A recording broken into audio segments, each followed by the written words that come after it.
Get married till you're full 21.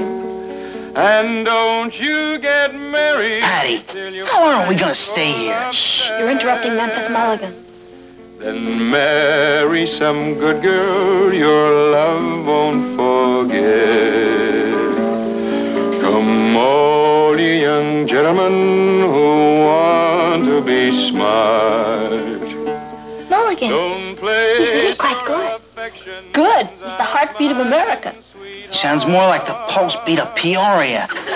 Dancing around you some favors to gain, then turns her back on you in scorn and disdain.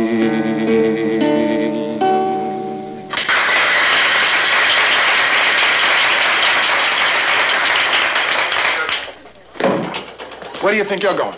Oh, I'm going to take a little rest. When you got a throat like this, you got to pamper it a little. Listen, Memphis, I'm paying you by the night, not by the song. Now get up there and sing. You can get up there and sing yourself. My throat and I are quitting. Good riddance. Who needs you? Good.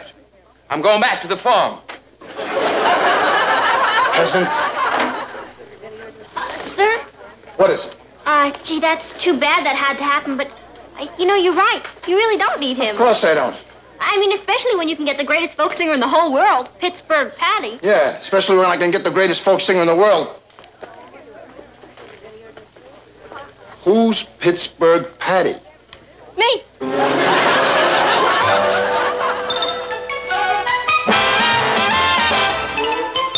Meet Kathy, who's lived most everywhere, from Zanzibar to Berkeley Square. But Patty's only seen the sights a girl can see from Brooklyn Heights. What a crazy pair, but they're cousins, identical cousins all the way.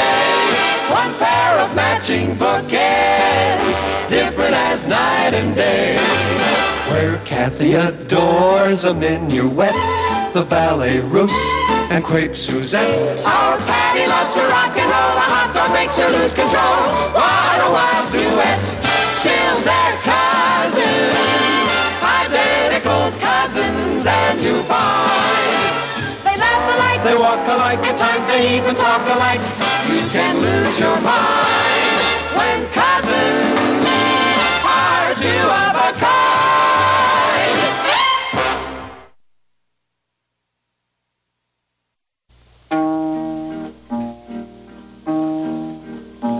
I miss my home in the old gray west, where I grew up with leeway. They say what happens for the best. My homestead's now a freeway. Ooh, ooh. Hi, Rich. I was just rehearsing. You're not serious about this. Why not? Well, I'll tell you why not. Because you're not a folk singer, that's why not. Richard, what is a folk singer? A folk who sings. Forget it. Look, Rich, there's nothing to it. I go down there, I sing a few songs, and I become famous overnight. You can be my manager. What is there to manage? Oh, just listen to this.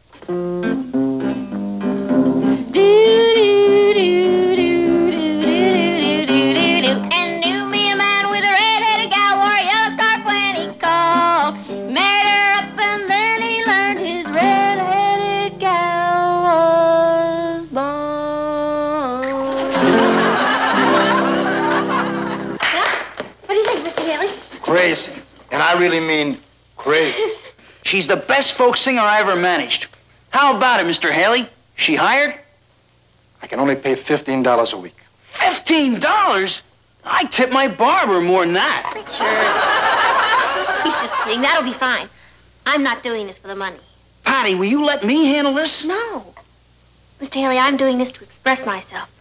I'm going to be the voice of my generation. I dig. And I can use you, too. You can? I mean, if you're going to be around here to manage her, I'm sure you wouldn't mind giving me a little hand. I guess not. Would you like to hear another song, Mr. Haley? Sure, sure. Right after you swept the floors, cleaned up the kitchen, and set up the tables. Oh, my client? The two of you. And snap it up. We open in a few minutes. Are you sure this is the way the Beatles started? Oh, hi, Richard. Hi, Ross. Are you looking for Patty or for a sandwich? Patty. She's out. Well, then I'll have a sandwich. You don't know where she is, do you? I think she went to take a singing lesson. Hey, that's a good idea. Is she really gonna be a folk singer? Sure, I already got her first engagement. Yeah? Where at? The Pink Percolator. She's singing in a coffee pot? Well, not exactly singing yet. It's a coffee house. When she gets through there, everybody in the country's gonna know her. Do you sing too? I'm her manager. Oh, boy. Every artist has got to have a manager. Even Patty. Did you get her a lot of money? Sure did, considering her talent. She's working for nothing, huh? Of course not. What do you think I am? You sure you've got everything? Yeah. Thanks. Boy, I really admire you. You do? Yeah. Since I'm her brother, I have to be around Patty all the time. But you deliberately take her out. It takes a lot of courage.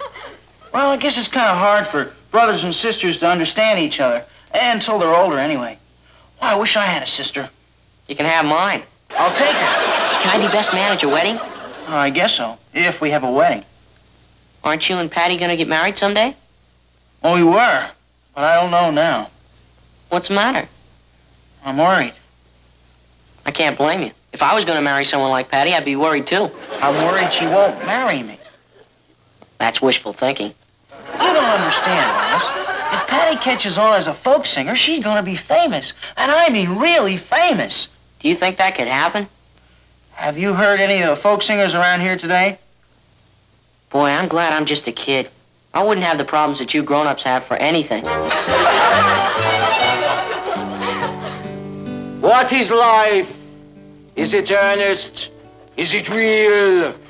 Or is it a candy Ferris wheel? Ha! If I ate feathers, could I fly? Oh, laugh in cages. But I must fly. I don't know if I like managing a folk singer. Chin up, you're doing great. Oh, Mr. Haley, I'm ready to go on any time now. You're a real trooper. Make a fresh batch of coffee. And then? And then serve the customers. And then? And then wash the cups. And then? And then make some more coffee. Yeah, I dig.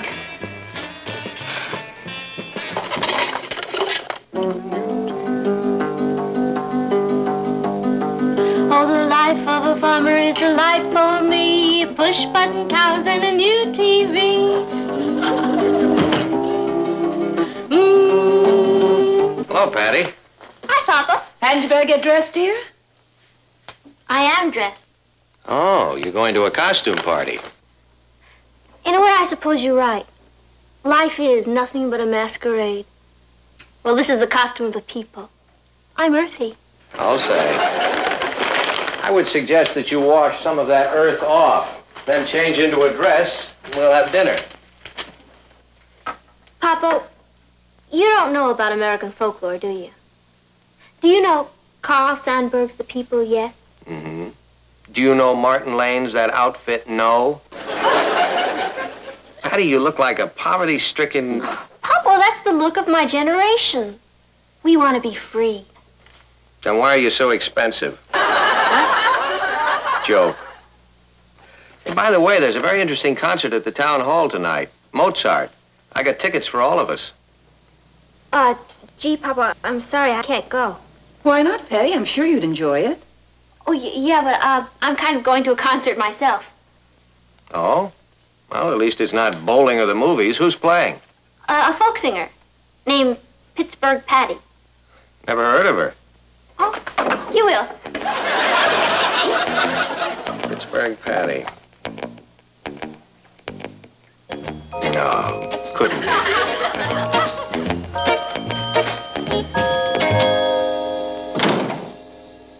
What's the matter, Patty? Oh, it's the older generation. What have they done now? They're not going to stop me from expressing myself.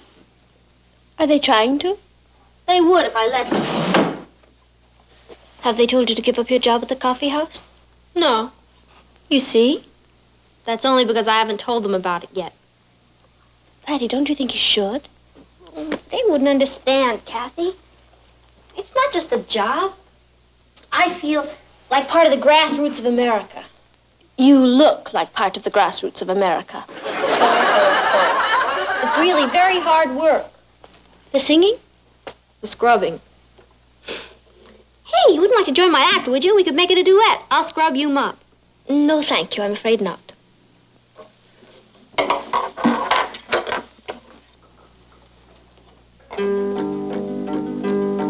Oh, don't be afraid to clutch at fame. It's such a pleasant thing. People come from the ends of the earth just to hear me sing.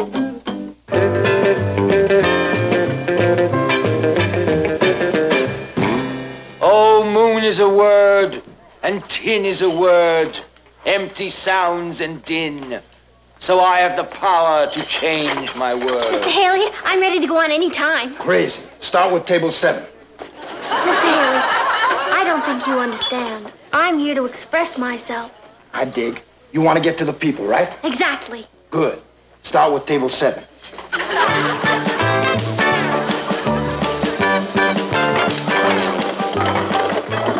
What'd he say? When did he go on? Don't look now, Richard, but I think I am on. Where's our little beatnik this morning? She overslept. No wonder. She didn't get home last night till 11:45. What were you doing up until 11:45, young man? Me and my big mouth. Morning. Good morning. How was that concert last night? What? Oh, the concert. Oh, it was great. Too short, though. What kind of concert was it? Folk singing. When I was a boy, we had folk singing. It's odd how it's become popular again. They had folk singing when you were a boy, Papa? Yes. We used to put on our bear skins and come out of our caves and sing it up a little. You know, Patty, this may come as a shock to you, but your father is only... That's okay, Papa. You're young in heart. Thank you, Patty. I mean, you really understand kids, Papa. I tried to. I mean, like if I were to say to you, Papa, I think I'm going to get a job in a coffee house as a folk singer, you'd say, No. You're kidding. Try me. Oh, but Papa... If you want to do any folk singing, sing for the folks in this house. Some of them are quite nice, Martin. Oh, I'm sure they are. And anytime Patty wants to drop in at one and have a cup of coffee, that's fine. But I never want to catch you singing in one of those places. But Papa... The discussion is closed. Would you mind passing the sugar, please?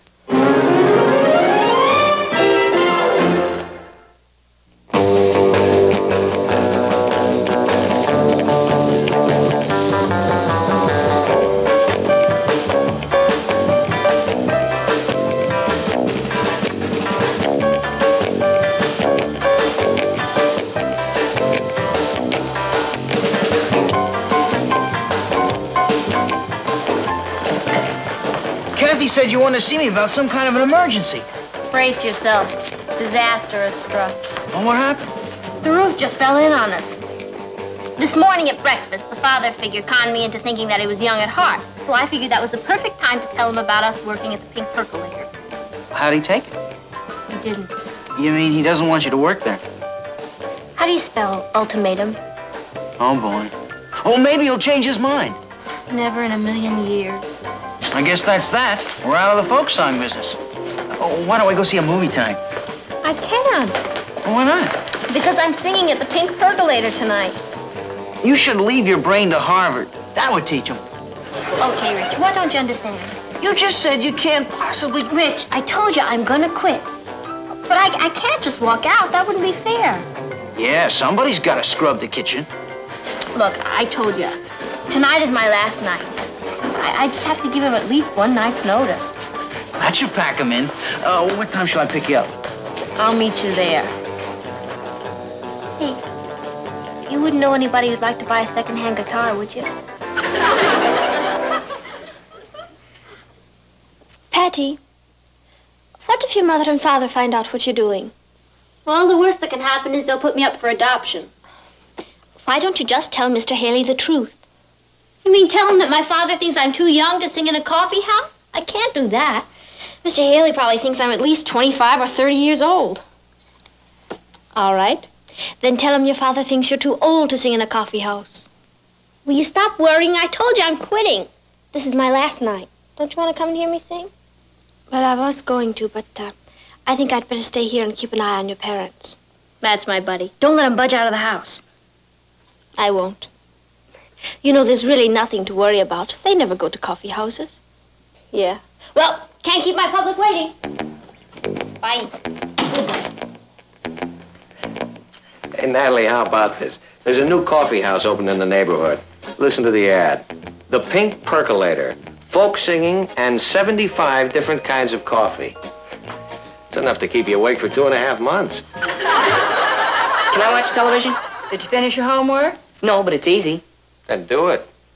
But then I'll miss this educational program. What educational program is that? It's called The Attack of the Hairy Martians. Well, you mean it's a kind of astronomy lesson? Yeah. Do your homework. Boy, when I'm old, I hope I remember what it was like to be young. I've been thinking that about my conversation with Patty this morning. Maybe I was a little too rough on her. I suppose there's nothing wrong with her being a folk singer. I don't know why, Martin, but I do not want my daughter working in a coffee house. She's barely old enough to drink it. I'll get it. Hello? Oh, hello, Jonathan. It's Richard's father. No, Richard's not here. Patty? Just a minute. Is Patty here? I think she went out. Oh, Kathy, where'd Patty go? I believe she went to a concert. Oh, Patty went to a concert. To a concert? Well, that's the 3rd time in a row. No, I was talking to Kathy. Yes, we're going to be home for a little while. All right, fine. I'll see you then.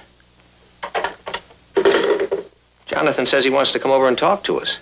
What about? He didn't say, but he sounded pretty upset. I think I'll go finish a letter to Father. Kathy, is Patty in any kind of trouble? I hope not. Is there anything you'd like to tell me? I don't think so, Uncle Martin. If Patty were up to anything, you'd tell us, wouldn't you? I'm afraid I couldn't, Aunt Natalie. You couldn't? No. You see, it's sort of our generation against yours. Excuse me.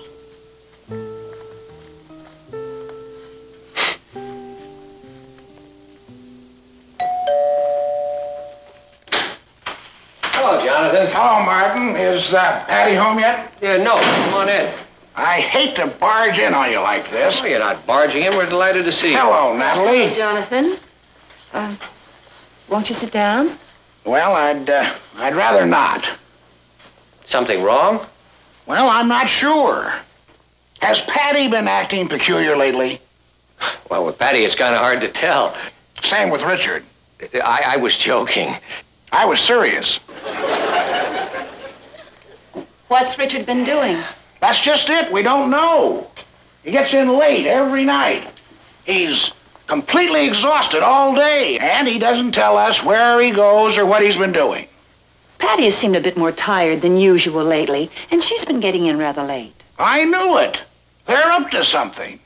I love Richard being away from home. But my wife worries she's got some kind of a crazy mother complex.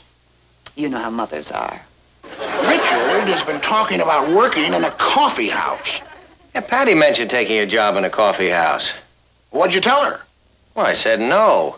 But, you know, as a matter of fact, I was just telling Natalie, maybe I was a little too harsh with her. I say you can't be too harsh with them. Give them an inch and they'll drive you out of your mind. You know where we make our mistake? Teaching the kids to talk. Just think of how wonderful it would be if they didn't know English. Look at all the money it'd save us on phone calls. Good evening, Mr. Harrison. Hello, Kathy. You two girls sure do look alike. I can never tell the difference. The one with Richard is Patty. Now, I hope he can tell the difference. Oh, don't worry. Patty sees to that. Would you like some coffee? I'd love a cup. Hey, wait a minute. Why don't we run on down to that new coffee house, the Pink Percolator, and have some there? They got 75 different kinds of coffee. That's a good idea. Oh, I don't think you'd like it. Why not? Well, I hear it's very crowded and the service is bad and the coffee's not good and it's very expensive. If business is that good, they must have something. Let's go take a look at it. It's really very noisy. Why don't I make you some coffee here? Don't trouble, Kath. Oh, it's no trouble at all, Aunt Nathalie. I could have it ready in a minute. You know, I'd like to see that new coffee house. I make the best coffee in Brooklyn Heights. Would you like to come with us, dear? No, thank you, Aunt Nathalie. Well, don't worry. We'll be Get on back our way. before very long. 75 different kinds of coffee. Is that hard to believe? 75.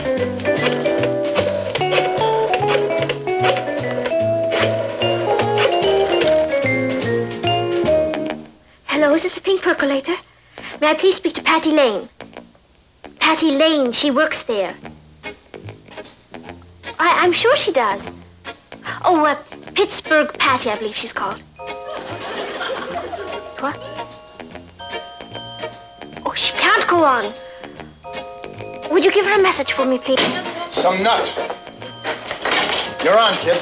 I'm sorry, Mr. Haley, I can't go on now. I have to serve table 16 and clean up the kitchen, and then I... Oh, I see. Thank you, Mr. Haley. Excuse me. Rich, I'm on! Oh, great! Good luck. Now, this is your last chance to express yourself, so pour it on. Don't worry, I'll be great.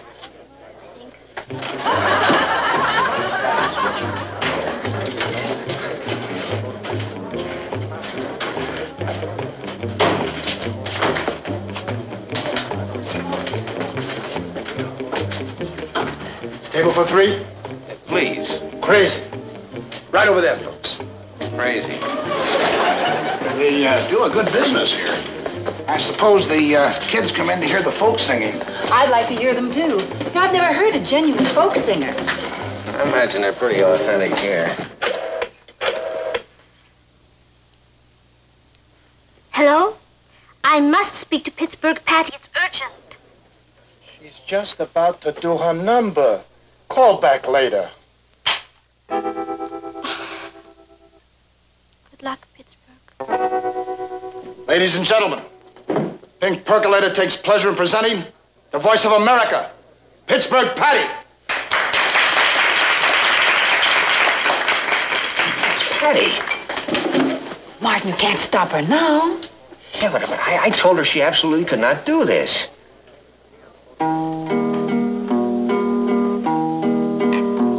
I miss my home in the old gray west where I grew up with leeway. They say what happens for the best.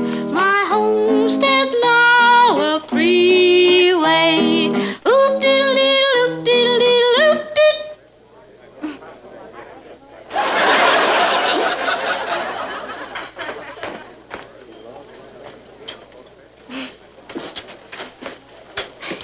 Cream and sugar, anybody? Oop, diddle, diddle, oop, diddle, diddle, oop, diddle, diddle, oop. Rich and I gave our notice as soon as we got here. I mean, we didn't want to just walk out on Mr. Haley. Yeah, tonight is going to be Patty's last night. Papa, I'm sorry. I really didn't mean to disobey you. But I already had the job when you said I couldn't have it. Patty, Martin. I was only going to say, Patty, I liked what you did here. You mean it? I certainly do. You wouldn't want to write a review about her, would you, Mr. Lane? Richard. Please don't press your luck. I thought you were great. You gonna do any more? Yeah. Let's go, Rich. What do you have, folks? We have 75 different kinds of coffee. Oh, you'd like a menu? Coming right up. Why don't you stick around for the second floor show? Start soon. Featuring Pittsburgh Patty for the last time. I'll get you a menu. Take care of table 14, kid. Crazy. Yes, sir. Excuse me.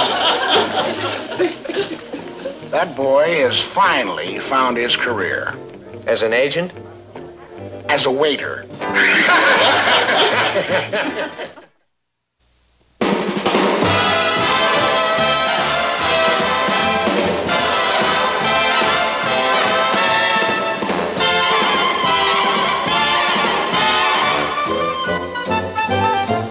Here's Here's Kathy, who's lived most everywhere, from Zanzibar to Berkeley Square. But Patty's only seen the sights a girl can see from Brooklyn Heights. What a crazy pair, but they're cousins, identical cousins, and you'll find they laugh alike, they walk alike, at times they even talk alike. You can lose your mind when cousins. No, Patty, just this letter from Father. Oh, where is he this week? He's in Rome. He says a friend of his is coming to the States and he's going to look me up. A Mr. Honoré. Crazy. We'll paint the old town red for him. Kathy, think this dress will be okay for Saturday night? Richard lost his head and invited me to the theater. Oh, I think it looks fine. You know, I haven't seen Richard in a whole week. Monday night he broke his date with me because he had a toothache, and Wednesday night he broke his date with me because he had to help his father with something. And there he is. I'll get it. Hi, Rich. We were just talking about you. Were you? Uh-huh. Come on in. Hi, Kathy. Hello, Richard. Richard, are you gaining weight? Of course not. Why should I be gaining weight? He's as thin as a rail. Hey, you want some peanut brittle? We just got it. No, thanks. Oh, I know. I'll fix you one of my great bacon and egg sandwiches. Oh, thanks anyway, but I don't want to spoil my dinner. Wait. Still have that toothache? What toothache? Oh, that toothache. No, I feel fine. I came over to tell you I can't take you out Saturday night. Oh, I thought we had a date to go to the theater. We did, but my Aunt Mabel came to town for the weekend, and I have to be with her. It's gonna be a terrible drag. She's got the personality of a barracuda. But there's nothing I can do about it. Oh, sorry. That's okay, Rich. We'll do something next week. Sure. I knew you'd be a good sport about it. As soon as my Aunt Mary leaves, I'll give you a call. Richard, I thought you said her name was Mabel. I did? Oh, I mean, it is Mabel. We call her Mary. It's kind of a nickname. Well, I guess I'll be running along. I'll see you later. Bye, Kathy. So long, Patty. Bye, Rich.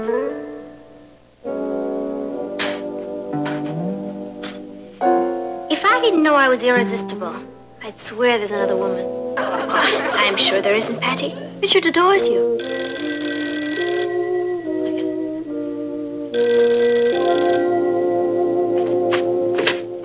Hello? Oh, hi, Gloria. My black dress? Yeah, I guess you can borrow it. Well, I had a date Saturday night, but it was canceled because of Aunts Mary and Mabel. Oh, you have a heavy date, huh? With who?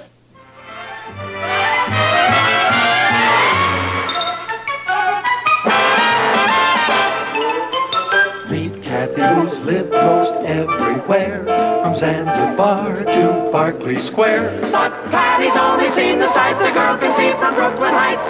What a crazy pair, but they're cousins, identical cousins all the way. One pair of matching bookends, different as night and day. Where Kathy adores a minuet, the ballet russe, and crepe Suzette. Our Patty loves to rock and roll, a hot dog makes her lose control. What a wild duet, still they're cousins, identical cousins, and you find they laugh alike, they walk alike, at times they even talk alike. You can lose your mind when cousins are two of a kind.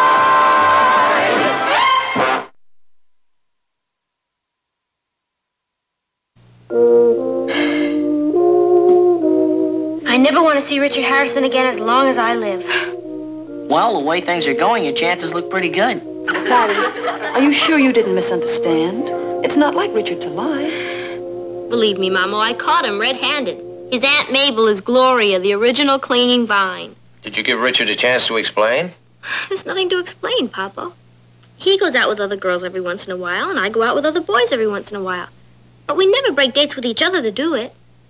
Patty, I'm sure Richard has a good reason. Kathy, don't try to cheer me up. I like being miserable. Boy, I'd like to give him back his pin, his ring, everything he's ever given me. Why don't you? He's never given me anything. Well, what difference does it make? I thought you weren't interested in him anymore. I'm not. That's Richard. Do I look all right? Oh, I'm a mess. Well, I think someone should answer the door. No. Don't anybody let him in. I'll send him away. No. I think you should make up your mind. I'll go send him away. Can I watch? No. You can all come into the kitchen and help me do the dishes. Now, how do you ever expect me to learn about life if I can't watch the interesting parts?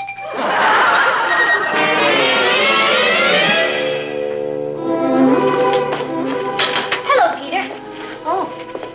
Hi, Rich. Hi, who is Peter? Oh, just a friend. I came to explain about Saturday night. Oh, that's okay, Rich. You don't have to explain. Really, I understand. You have to help your father take care of your Aunt Mary Mabel, who has a toothache. What are you talking about?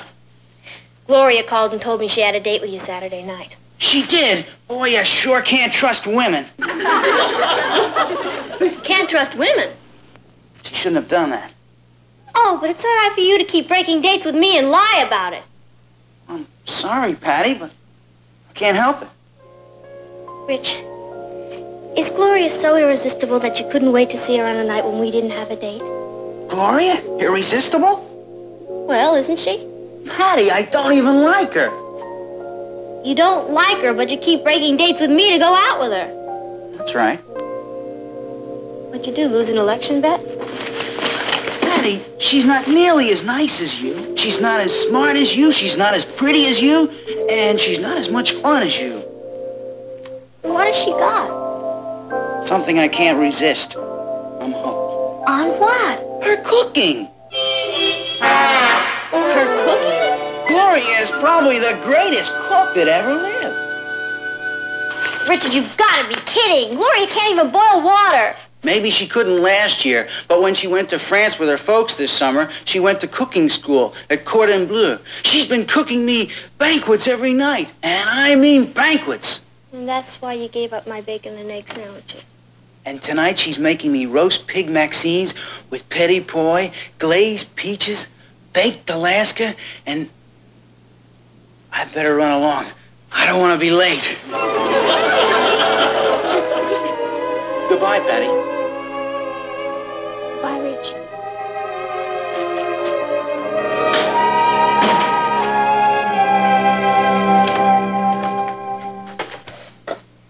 Did you throw him out? Is everything all right? Did you give him a chance to explain? Oh, he explained all right. I have got a rival. His stomach. His stomach? Mama, when did you first learn to cook? Not until I married your father. She could prepare any dish 7 different ways. Badly burnt, medium burnt, scorched. You never complained. I didn't marry you for your cooking. But cooking is important to a man, isn't it? Well, I think every girl should know how to cook. Will you teach me how, Mama? Well, of course, darling. You can help prepare dinner tonight. Great. I'll have him crawling back to me in no time. What are we having for dinner tonight? I'll make Gloria look like nothing. Hot roast and mashed potatoes.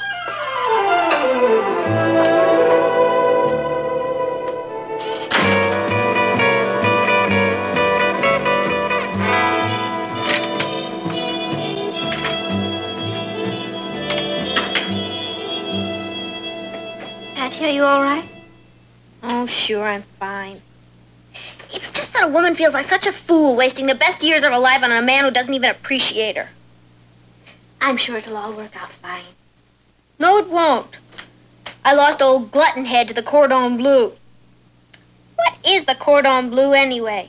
It's a famous cooking school in Paris. I took a course there once when Father and I lived there. Kathy? Did you say you took a course there? Yes, it's really an excellent school. Did they teach you how to make lobster bisque? And baby veal cutlets with a cream sauce? And a pomme souffle? Mm-hmm. That was our first course. What about baked Alaska? We had that for part of our graduation examination. Kathy, you've just saved my whole romantic life. Because I went to the Cordon Bleu? That's right. You see, the reason Richard is after Gloria is that he's hooked on her cooking. And now I can beat her in her own game. Will you help me? Of course, Patty. I'd love to teach you how to cook. Who said anything about teaching me to cook? Kathy, it took you a year to learn. I've got to have Richard back in the fold by tomorrow night. Tomorrow night? Yeah. Look, I'll invite him over here tomorrow, and I'm going to prepare the greatest dinner this side of Maxime's. Patty, if you're thinking what I think you're thinking... Oh, please, Kathy, I'll never ask you for another favor as long as I live. All you have to do is prepare one of your fabulous dinners. And let you tell Richard that you cooked it. That's right. He'll never look at Gloria again. Patty, I'd like to help you out, really, but, Kathy, if you don't do it, I'll lose him. Believe me, the only way to Richard's heart is through the hole in his head. You do? Well, the kind of dinner I have in mind would be very expensive. I don't care about the expense. This is all-out war. Hi, Patty. Hi, Kathy. Gentlemen. Hi, Rich. Hello, Richard. I'll pull up a chair and have a soda. Well, I'll pull up a chair, but I won't have anything. I never eat in the afternoons anymore. Oh. Rich, I thought maybe if you were free tomorrow night, you'd like to come over to my house for dinner. Well, thanks, Patty, but I have promised Gloria... My mother and father are going out, and I thought maybe I'd cook myself. I definitely promised Gloria Oh, well, it's not going to be anything special. I just thought maybe for an appetizer we'd have fantasy de fruits de mer, and then Canneton bigarade. Yeah, bigarade. What's that? It's tender young duckling with riz sauvage ménagère. Riz sauvage... Wild rice. And then I thought we'd have endive braisée flamande, and then maybe for dessert some crepe Suzettes. You can make crepe Suzette? Gloria can't even do that. Well, I guess it does take a certain knack. I know that Kathy is supposed to be a great French cook, but Well, Patty's cooking tastes a lot like mine. Yeah. Gee, it's too bad about your date with Gloria tomorrow night. Well, I could tell her that my Uncle Henry came into town. Why don't you do that? Crepe Suzette.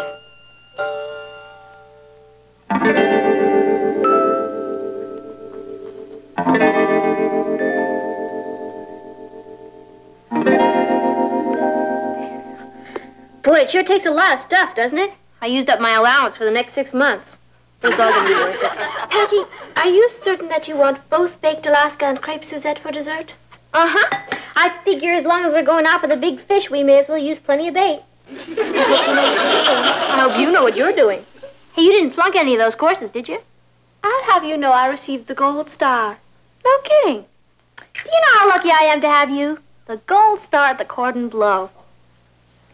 That's bleu. What time is Richard coming? I told him to come at 7 o'clock. Oh, then I'd better start the sauces now. That'll only give me about 4 hours. You mean it takes 4 hours to cook one of these dinners? Some of them take 4 days. That's the fish calling up to find out what time the bait is being served. Hello? Oh, no, it isn't. Hold on a minute. Mr. Honoré. Oh, that's Father's friend. Thank you, Patty. Hello, Mr. Honoré. Yes, Father wrote me you were coming. How is he? Good. He did? Thank you. Oh, yes, I want to talk about him very much. Why don't you invite him for dinner tonight? I don't mind cooking for one more. Monsieur Honoré, would you like to join us for dinner tonight? Oh, you are? What time? Oh, I see. It's all right if he's late. I'll let my sauces cook a little longer. Oh, yes, I'm very anxious to get together with you.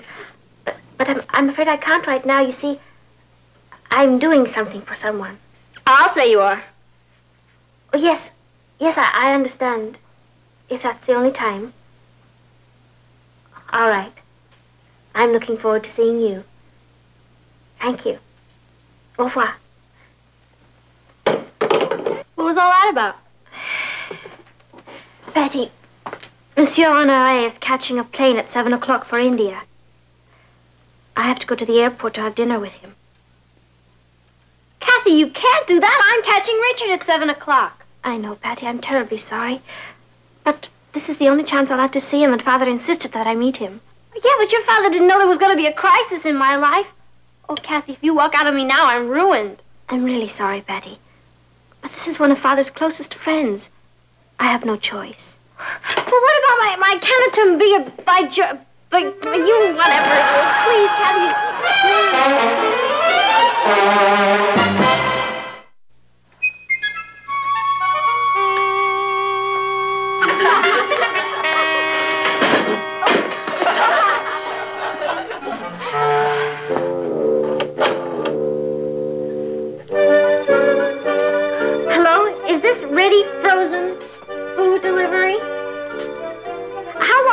you to deliver a dinner?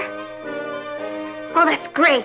Okay, would you deliver me 2 orders of Fantasy de Fruits de Mer and 2 orders of Canton Bigarade and a large baked Alaska. Hello? Hello? Peasant. Hello? Is this a French omelette?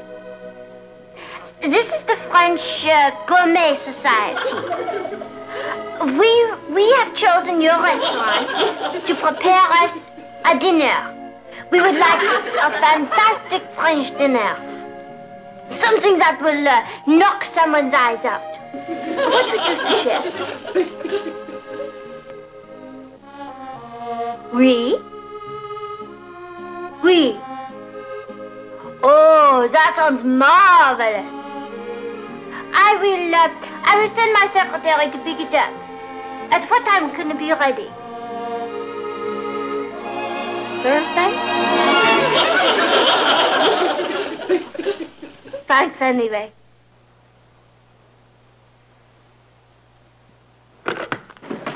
Hi, sis. What's cooking? Me. What are you building? A gallows. I was trying to impress Richard. Why would you have to impress him? He's lucky to have you. Thanks, Ross. But he suddenly flipped for French food. And guess who cooks it? Gloria. Uh-oh. I guess I'm gonna have to find you another brother-in-law. Hey, wait a minute. I've got an idea. Yeah? What's that? Kathy's a great cook. Why don't you ask her to... Good thinking. I tried it. Oh. Okay. All you have to do is call one of those frozen food places that delivers... and... Tried it. What about calling a French restaurant and asking them to... You really are a chip off the old block, aren't you?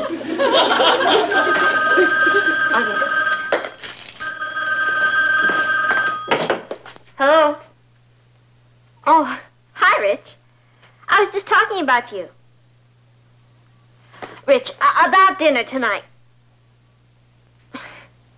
You haven't eaten anything all day because you're looking forward to my Fantasy de Fruits de Mer and my Canton Bigarade and my French dinner. Boy, I really underestimated you, Patty.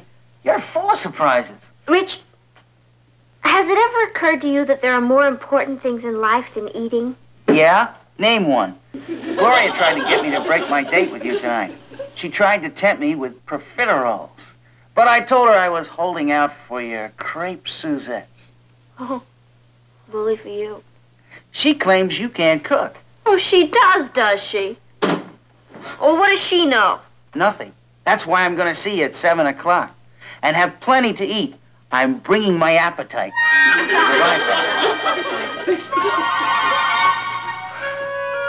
I make great peanut butter and jelly sandwiches, sis. Thanks, Ross. But to a gourmet, that's nothing. What's a gourmet?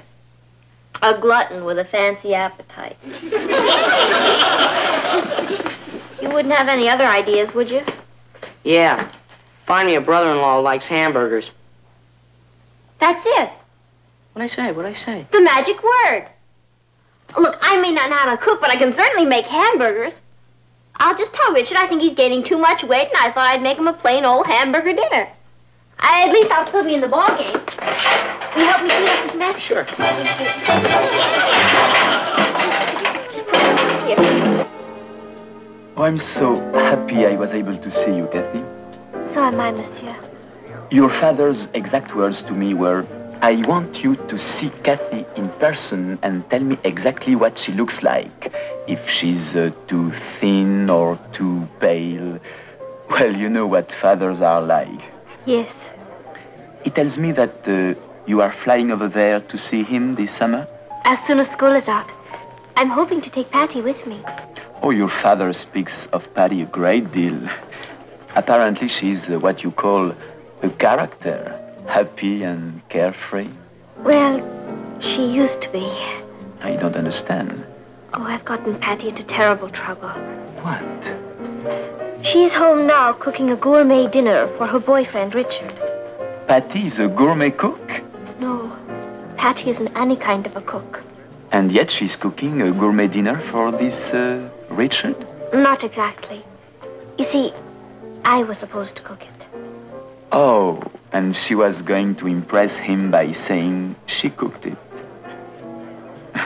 Yes. Well, as a Frenchman, I would feel a deep responsibility if in any way I hurt a romance. It isn't your fault, monsieur. Yes, in a way it is. I think I owe Patty and her friend a dinner, but we must be very resourceful. What was she going to serve? Oh, there it is. Ross, will you keep an eye on the hamburgers for me? Sure. Thank you. Boy, I wouldn't be a woman for anything.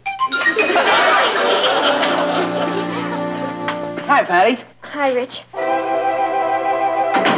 Something sure smells good. What is it, Canton Bigarade? Huh? Well...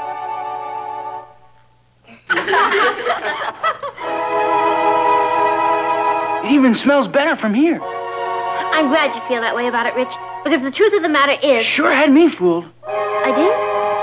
Yeah. I thought the only thing you could cook was those crummy hamburgers of yours. Those crummy hamburgers of mine? Yeah, Gloria tried to tell me that's what you're going to feed me tonight. You sure got a laugh on her. Yeah. What time are we going to eat? Would, 12 o'clock be too late?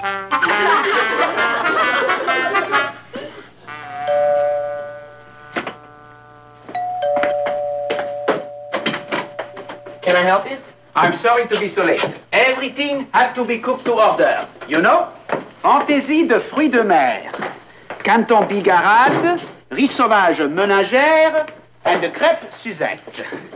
Monsieur Honoré and the restaurant voisin wish you a very pleasant dinner. Bonsoir, monsieur.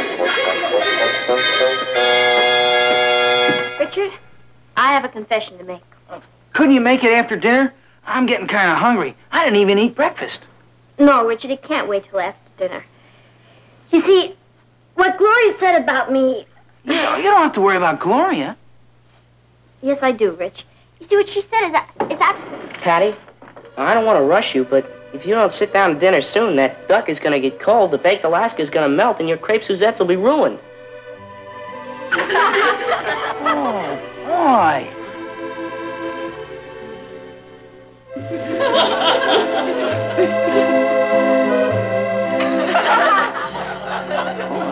What are we waiting for? Oh, let's eat. Yeah.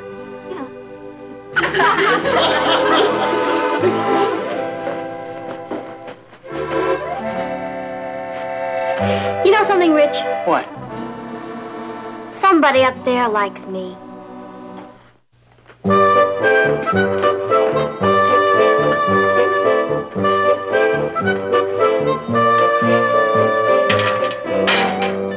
Oh, hi, Gloria. Hi, Patty. Gee, it's too bad you couldn't join Rich and me for dinner last night. Oh, he told me all about it. Oh, did he? Mm-hmm. It really wasn't much. Next time I should go into something more complicated. Well, I'd love to be there when you do. I have a feeling you got away with something this time. But what are you going to do for an encore? Well, bye, darling.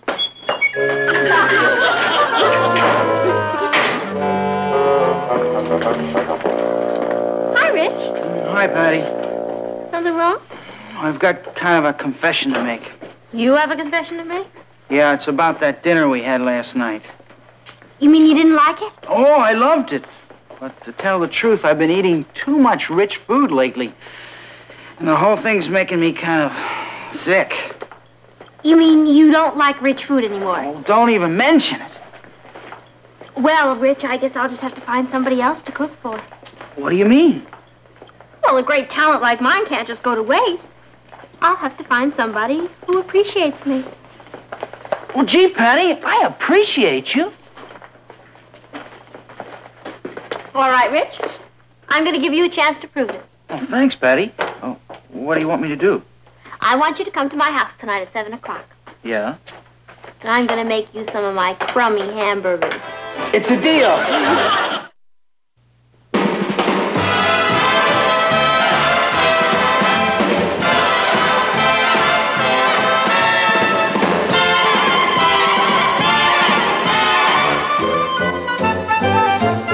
Here's Kathy, who's lived most everywhere, from Zanzibar to Berkeley Square. But Patty's only seen the sights a girl can see from Brooklyn Heights.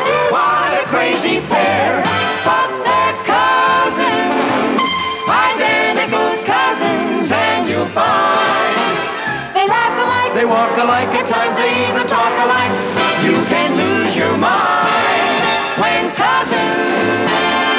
The debating team coming, Kath. Oh, fine, Uncle Martin. Patty and I are both on the team. Yeah, Papa, we're gonna bowl them over. We're having our Little League tryouts this morning. Boy, I'll bet half the town didn't sleep last night. Papa,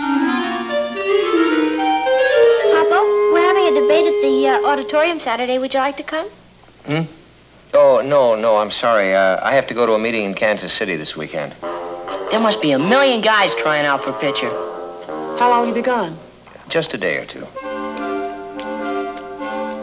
Boy, I'll bet the guys that don't make the team are gonna kill themselves. What are you debating? Whether or not there's life on other planets. That should be interesting. Now, Billy Bishop is the one to watch. He's good, and he throws a fastball with a hop on it. Everybody knows he's gonna get it. Have you ever seen a fastball with a hop on it? I'm sorry, Ross. I really don't know very much about baseball. Well, I could teach you. You too, Patty. Oh, sure, Ross. But some other time we're trying to get ready for the debate. Yeah.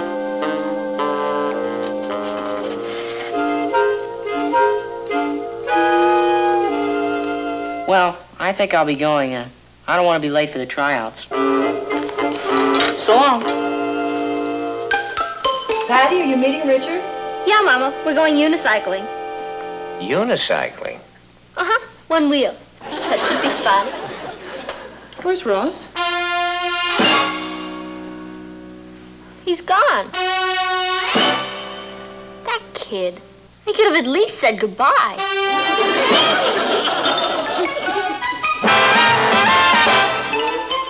Meet Kathy, who's lived most everywhere, from Zanzibar to Berkeley Square. But Patty's only seen the sights a girl can see from Brooklyn Heights. What a crazy pair, but they're cousins, identical cousins all the way. One pair of matching bookends, different as night and day. Where Kathy adores a minuet, the ballet russe, and crepe Suzette. Our Patty loves to rock and roll, a hot dog makes her lose control. What a wild duet, still they're cousins, identical cousins, and you find they laugh alike, They walk alike, at times they even talk alike. You can lose your mind when cousins are two of a kind.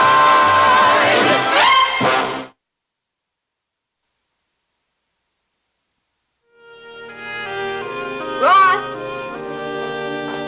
Ross! Hey, what's the matter?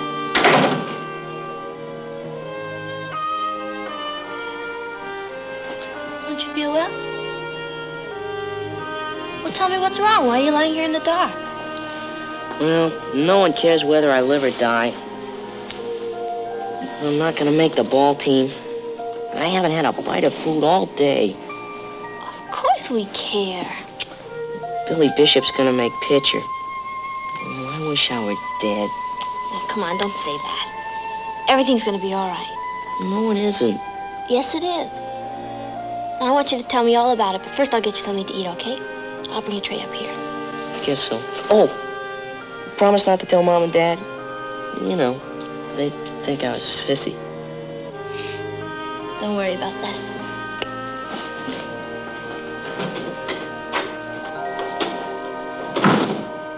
What are we going to do? I don't know, Kathy, but we've got to do something. He's in terrible shape. Are you still hungry? No, Mom, this is for Ross. Well, you say he didn't want any dinner. He filled up on hot dogs and things at the ballpark. Well, that's because he was too sick to eat. Mama, he's up in his room and he's in terrible shape. Why? Well, first of all, because he didn't make the Little League, and second of all, because he thinks none of us give a darn. Why didn't he say something? Well, I guess he did, but we weren't tuned in. Oh, well, I'll go up and have a talk with him. Oh, no, Papa, I really wish you wouldn't do that, because I told him I wouldn't say anything. He doesn't want you to think he's a sissy. Oh, all right. You make sure he eats, and we'll think of something. Okay. Patty. Thank you.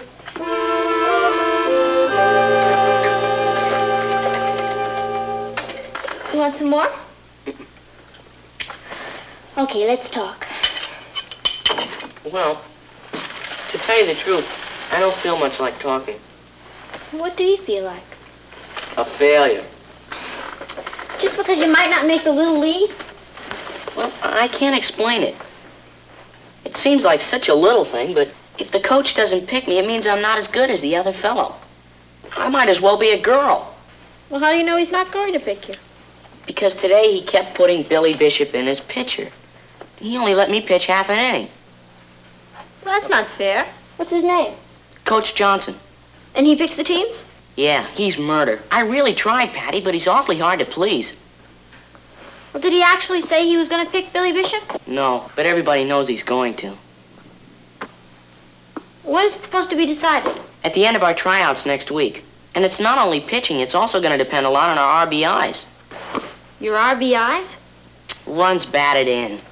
Well, what's the difference? Nobody around here cares anything about baseball. It's like I was speaking a foreign language and have got nobody to talk to. Well, from now on, you're going to.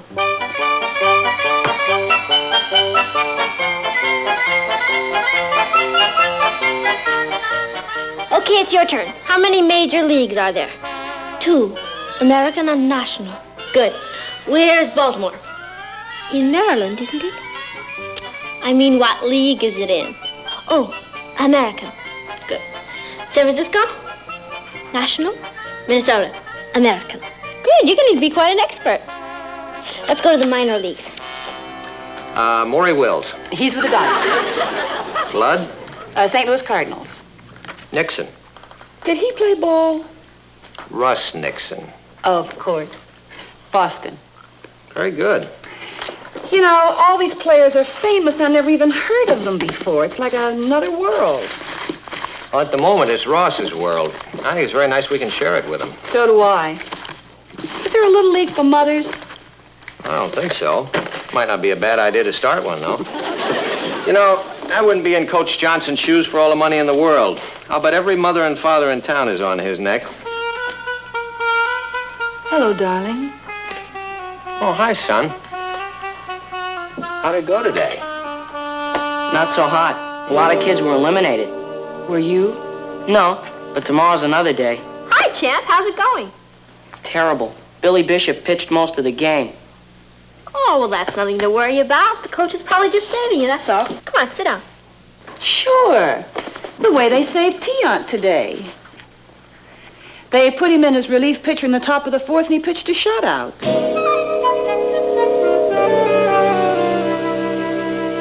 Ross, it might be a good idea if you got some extra pitching practice. Hey, yeah, you can practice on the patio.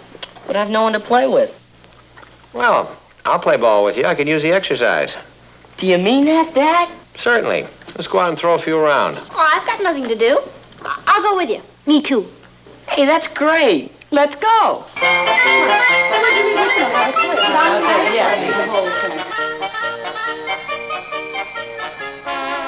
Strike 3! Got a nice curve there, son. Thanks. You should see Billy Bishop's curve. Why don't we take a little rest? I could go on forever. Not me. I'm not as young as I used to be. How do you think I'm doing? Mike, you're doing fine. Could I give you some advice? Sure. I think you should stop worrying about Billy Bishop. Forget that you're competing with him and just compete with yourself. Do the best you can. Yes, sir. Okay. I'll meet you at the Shake Shack. I'll talk to you later. Bye. I'll call you from Kansas City. Bye, Papa. Have a good time. Oh, thank you, honey. Now, you look after Ross, will you? Oh, don't worry about him. I'm going to make a little league pitcher out of him if it kills me. He'll be fine. Goodbye, dear. Goodbye. Bye. Bye-bye. You know, Mama, Ross is really a very good pitcher. Coach Johnson wouldn't dare not put him on the team. I hope Coach Johnson knows that. Hello, darling. Hi, Ross. Hungry? Did anything happen today? Coach Johnson eliminated all the pitchers except me and Billy Bishop. That's great. Good. No, it isn't. Billy Bishop's gonna get it. Is 12 too young to have a nervous breakdown? You're not gonna have a nervous breakdown. I'm cracking up. Why don't you have something to eat? Why is it mothers always think that food solves everything? I don't know what I'm gonna do if he doesn't pick me. What's wrong with Ross? War nerves. Narrowed down to him and Billy Bishop. Mama, we've got to do something. Do you know he hasn't eaten anything in 3 days? He's going to be too thin to pitch. He'll throw the ball and go right up in the air after it. I don't know what to do. Why don't we have a talk with Coach Johnson? You know, kind of feel him out. Is that ethical? Well, if you love your son, it's ethical. I mean, why don't we invite him to dinner? You see, I could find out what his favorite food is and you could cook it for him. That sounds a little like bribery. No, it's what you call the social graces. Comes at an opportune time, too, doesn't it? Mama, there's nothing wrong with being nice to him. I mean, what's wrong with letting him see Ross in his native habitat? I don't think your father would approve. Oh, he doesn't have to know. Oh, he's out of town, isn't he? What harm could it do? We're only going to invite him to dinner. Everybody does it. I mean, people give candy to the teacher, an apple to the policeman, gifts to their bosses. It's just a way of showing your appreciation. This does mean a lot to Ross, Aunt Natalie. All right, we'll do it. Let's not say anything to Ross. Let's not say anything to anyone.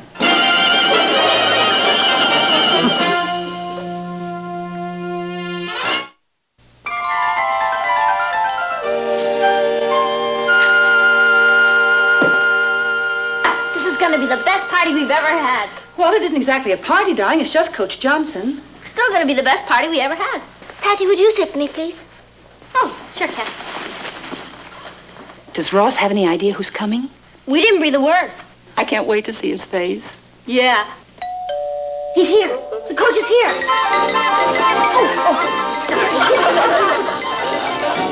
Oh. Someone had better let him in or go away. I'll let him in.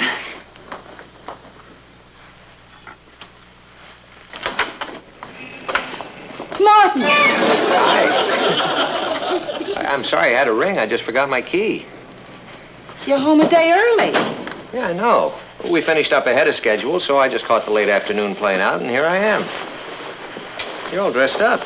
Yes, we're having a guest for dinner. Oh, one of Patty's friends? No, one of Ross's friends. Well, good.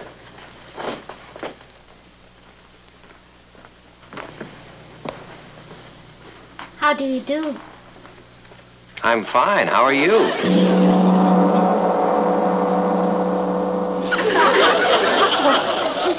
What are you doing here?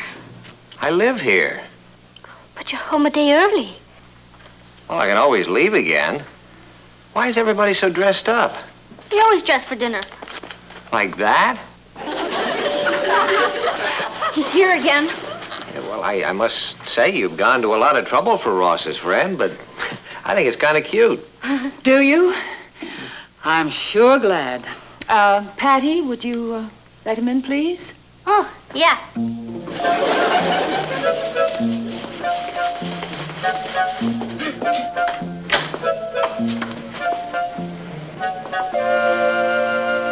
Good evening, Coach Johnson. Hi, I'm Patty Lane. Hello, Patty. Thank you. Won't you come in? Yeah, thank you. Okay. Hello, I'm Mrs. Lane. How do you do? And this is my husband, Martin Lane. Darling, this is Coach Johnson. Coach Johnson? Nice to meet you, Mr. Lane. Well, it's a pleasant surprise meeting you. And this is our niece, Kathy. Hello, Kathy. How do you do, Coach Johnson? What are you doing here? I suppose you come by to give us some news. News? No, I just came by to have dinner. You just came by to have dinner? Yes. Isn't it nice that Coach Johnson was able to take time out from his busy schedule? Oh, certainly is. Where's Ross? Oh, he'll be right down. Excuse me. Oh, won't you sit down, please? Yes. Thank you. Oh, Aki-san, would you put it right here, please?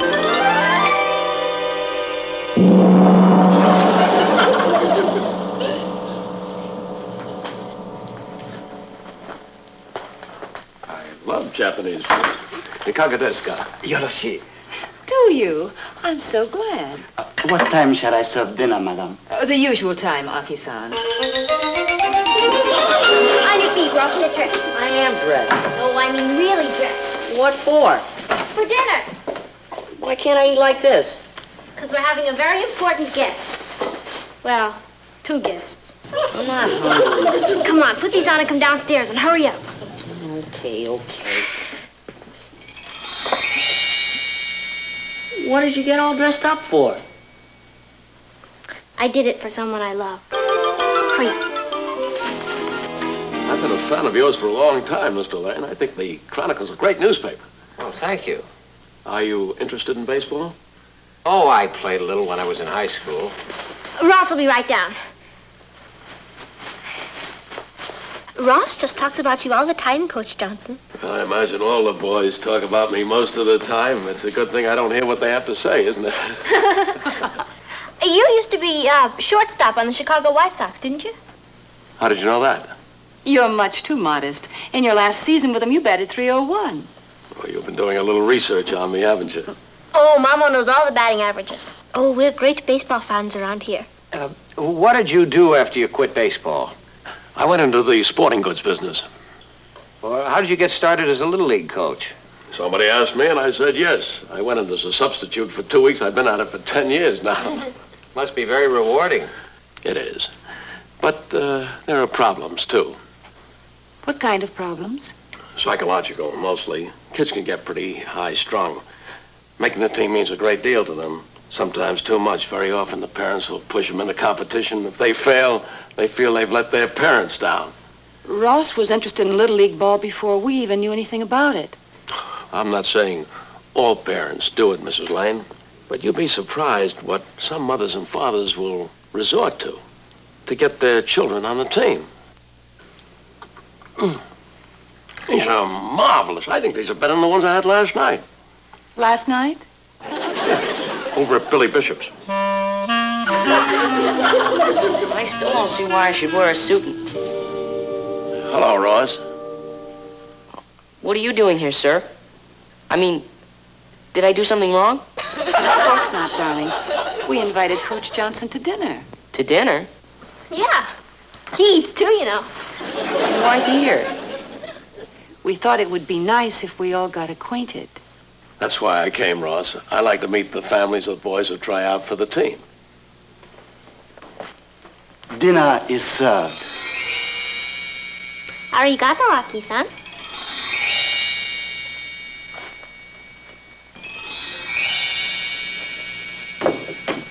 Oh, Ross said to tell you the reason he went to bed so early is because he's in strict training. He's a nice boy. Nat. Oh, would you like to see our roses? I have some prize cuttings. I grow them myself. Oh. Excuse me, girls. Oh, these are much larger than mine. They're choice cuttings. May I send you some? That's very kind of you, Mrs. Lane. Oh, it's nothing at all. They certainly get a lot of tender, loving care.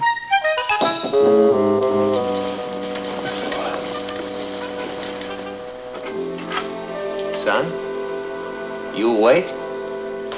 I guess so. How's he going? No, I just came up to see how you were. Mom should never have invited him to dinner. No, she was just trying to be helpful. I'll never be able to face him again. Well, the dinner wasn't really that bad. He'll think we were trying to bribe him or something. Well, if it was any consolation to you, Billy Bishop's mother and father had him over for a Japanese dinner last night. He said our raw fish was much better. Why do parents have to be so helpful?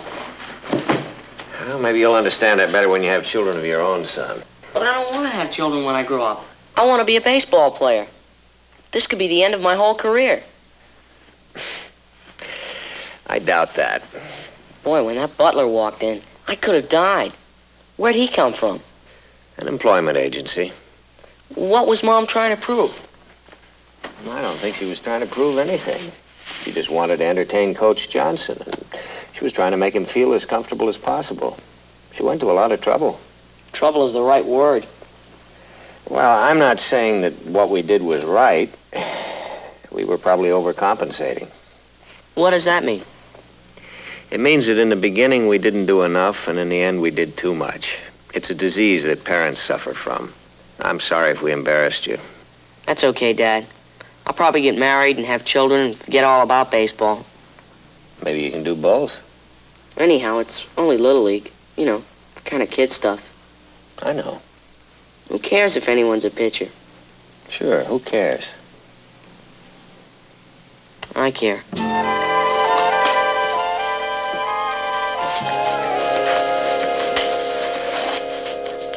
I'm sure glad you could come to dinner tonight, Coach Johnson. So am I, Patty. You have no idea how much it means to Ross. Ross says that Don Johnson is your son. That's right. Don's in my history class. Wow. Gee, he's a nice boy. I think he's one of the nicest boys in the whole school. I really like him. We're having a record party here Friday. We'd sure love to have him come over. Has he ever been here before? No.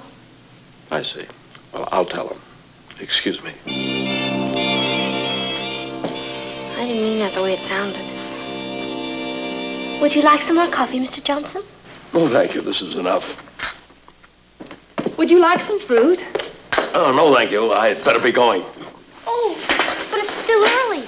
Well, tomorrow's a big day. I have to pick the ball team. Thank you very much for the dinner. It was lovely. Good night. I'm glad I met you, Mr. Lane. Oh, nice to meet you, Coach. You're going to make your decision tomorrow. That's right. That's one of the reasons I wanted to come here to meet Ross's family. Ross is a good player, but it's important to know how much support he can count on at home. I mean, a real kind of support where the family knows that he can stand on his own 2 feet. Well, thanks again for everything. I'll see myself out. Good night. Good night. Oh, Martin. It's all my fault. I invited his son to a party and made it sound like I was bribing him. I offered to babysit for him for nothing. And I offered him our prize roses and thanked him for putting Ross on the team in the same breath. And Aki, and the Japanese food. Boy, we really helped Ross, didn't we? Your intentions were good, but you made one mistake. What was that? You didn't have enough confidence in Ross. If he wasn't good enough to make the team, then he shouldn't have been on it. But if he was good enough to make it, you should have let him do it on his own. Yes, sir. Chalk it up to another Patty Lane brainstorm.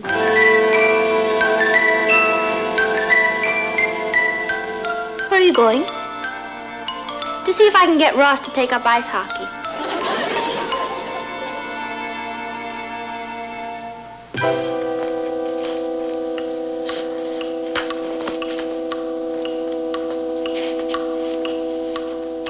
Ross should have been home hours ago. Tryouts take time. Patty, where have you been? On a kamikaze mission. Since this whole thing was my idea, I decided I should go apologize to Coach Johnson. What did he say? He said not to send the rose cuttings, 'cause with his wife away, there's nobody to water them. Oh.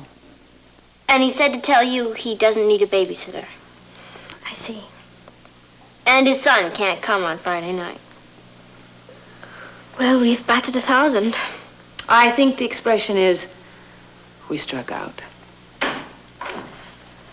How am I going to face him? Hi, folks. Ross, would you like to go to 3 movies tomorrow? Oh, gee, thanks, sis, but I can't. I'm pitching for the Little League team. Oh. You what? I was made pitcher today. Billy Bishop's my relief pitcher. Congratulations, That's Ross. wonderful, darling. I'm so glad. Now let's show them some real shutouts. Boy, Coach Johnson sure was nervous today. There must have been 1,000,000 parents out there. He asked me to give you a message, Dad. A message for me? Yeah. He's on a 6-month vacation. He wants you to take over as Little League coach for him. You're kidding.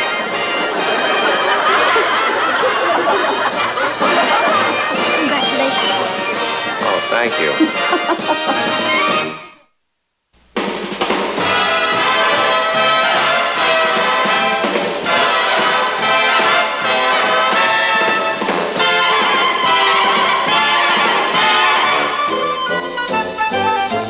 Here's Kathy, who's lived most everywhere, from Zanzibar to Berkeley Square. But Patty's only seen the sights a girl can see from Brooklyn Heights.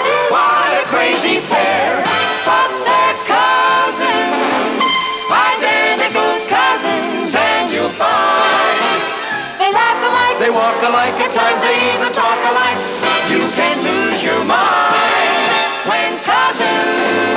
Tell him he'll have to find another passenger because you can't go. Papa, it's a brand new second-hand motorcycle, and Richard wants to try it out. Naturally, he wants me with him. What's so natural about that? The subject is closed. Oh, Mama, it'll break his heart. Hattie, I think that you are now reaching the age where you should be thinking about more ladylike pursuits than riding on the back of a motorcycle. Okay, now since I'm an old lady, I think I'll take up crocheting. I'm sure you can find a happy medium, dear. Your cousin Kathy would never think of riding around with Richard on his motorcycle. She better not. Well, it just wouldn't do you any harm to emulate Kathy a little more. I guess you're right, Papa. I am a little far out sometimes. Good old Kathy, always got her 2 feet on the ground. Okay, from now on, I'm going to do everything that she does. Well, there's no need to go overboard. It's just you could pick up a few pointers from her. Okay.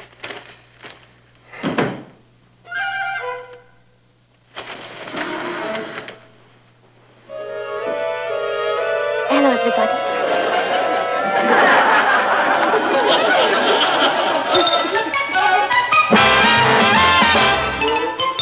Meet Kathy, who's lived most everywhere, from Zanzibar to Berkeley Square. But Patty's only seen the sights a girl can see from Brooklyn Heights. What a crazy pair! But they're cousins, identical cousins all the way. One pair of matching bookends, different as night and day.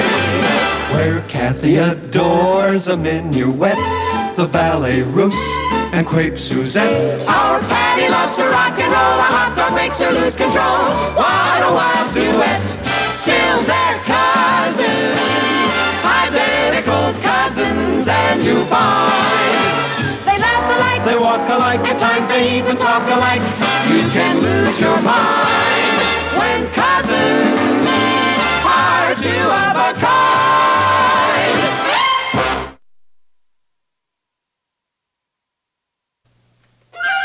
Boy, you really got caught in a thunder shower. Yeah, except the sun is shining outside. What happened, Kathy? Why, got a little wet. No. Darling, are you all right? Yes, Aunt Natalie, I'm fine, thank you. Well, how on earth did you get all wet? I'd better get into some dry clothes. Excuse me. What in the world happened to her? I don't know, but she sure doesn't want to talk about it. She'll tell us when she's ready. Well, maybe she's not ready, but I am. Hi, Cuz. No. No what? No, I don't want to discuss it. Kathy, you can't walk into the house soaking wet and say you don't want to discuss it. Did you have a water fight with somebody? No. You walked in front of an open fire hydrant. Of course not. You invented a rainmaking machine. Patty, let's just forget about it. Okay. We'll forget about it. What is it I'm forgetting about? My allowance check came. I'll treat you to a movie tonight.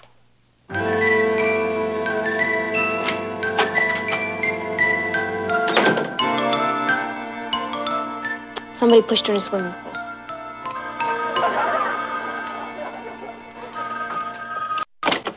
Hello? Kathy Lane? Just a minute, I'll get her. Who's calling, please? A reporter from the New York Metropolitan? The New York Metropolitan is calling Kathy Lane? What is it in reference to, please? In reference to her heroism today. when she jumped in the lake at the park and saved a boy who was drowning? Kathy? Oh, sure, you can send a reporter. Hey, and you better send a photographer, too. I mean, that's the least you can do for a heroine. Bye.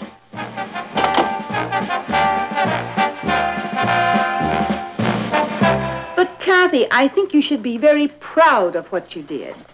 If Patty had done it, she would have come in with a neon sign. Kathy, you saved somebody's life. Do you know what that means? Yes. It means there's going to be a big fuss about it, and I don't want there to be. Now, Patty, you shouldn't have told that newspaper to send a photographer and a reporter. Tell us what happened, Kath. It wasn't anything, Uncle Martin. I happened to be walking by the lake in the park, and I heard someone calling for help. I saw a boy swimming, and he seemed to be having a cramp. There was no one else around, so I jumped in and pulled him out. She just jumped in and pulled him out. Have you ever heard such modesty? They usually give medals for things like this, you know. Your picture will be on the front page. I just did what anyone else would have done. And I'd really prefer not to have a big thing made about it. Well, it's too late. Yeah. Now you belong to the ages. He's right, Kathy. Heroism has to be rewarded. And I'm going to help.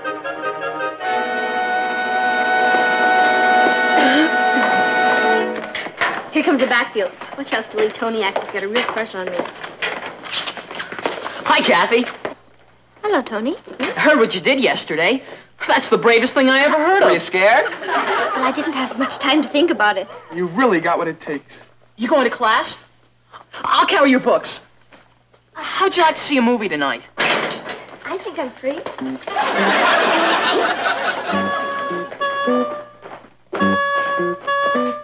Hi, Patty.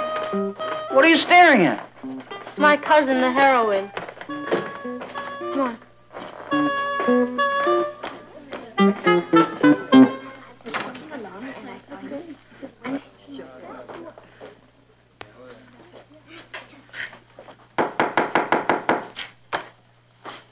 Before we begin class, there's another matter I'd like to take up. I'm sure that by now you've all heard about the wonderful act of courage that was displayed yesterday by one of our classmates. Kathy, would you stand up, please?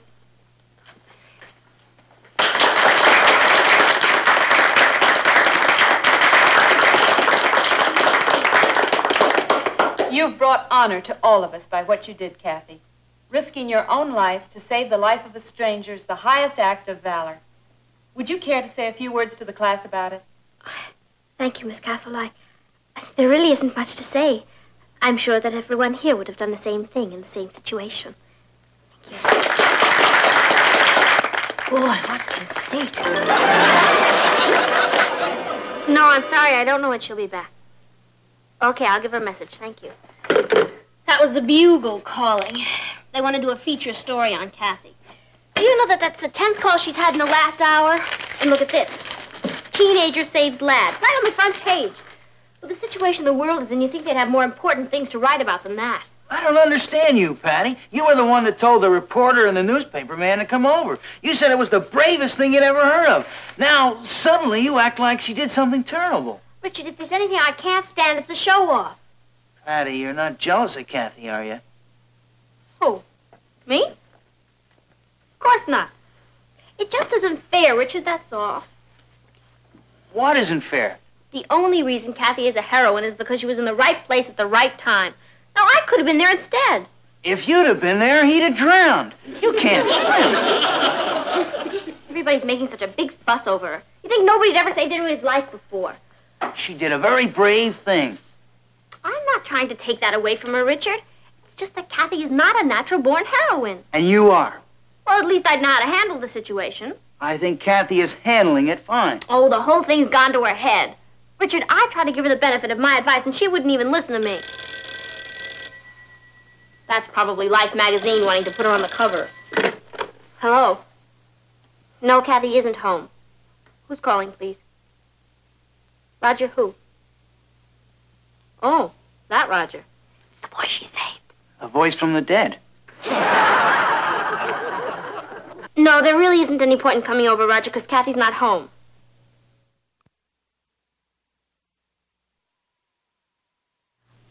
Just a minute, Roger. She just came in. Why don't you come over? Yeah, she'll be waiting for you. See you then. Here comes who? Kathy. Roger wants to talk to her. This is my chance to find out the truth. The truth about what? The truth about what really happened. Oh, we know what happened. Do we? Richard, doesn't it strike you as a little peculiar that Kathy doesn't even want to talk about it? Not at all. Kathy's just naturally modest. Or maybe she's just naturally afraid that we'll find out that she fell into that lake by mistake. Or that he wasn't even drowning at all. Or that it was only 3 feet of water. Richard, I'm about to explode a myth.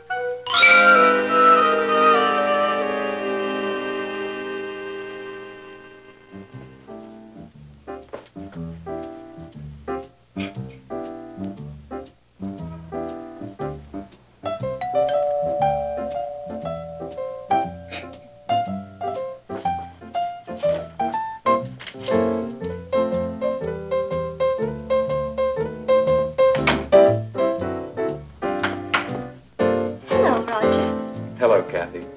I brought these for you. Oh, thank you. Come in, won't you? Thank you.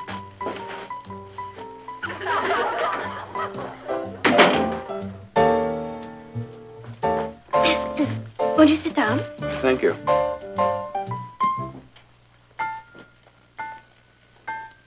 Well, we had quite a day yesterday, didn't we? Yes.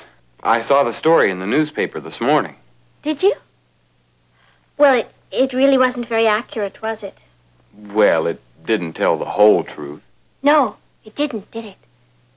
But we know the whole truth, don't we? Yep. It didn't mention that some parts of the lake were only a few feet deep. Why should they? Why should it? I'll bet you're a wonderful swimmer. Well, I was on the varsity swimming team.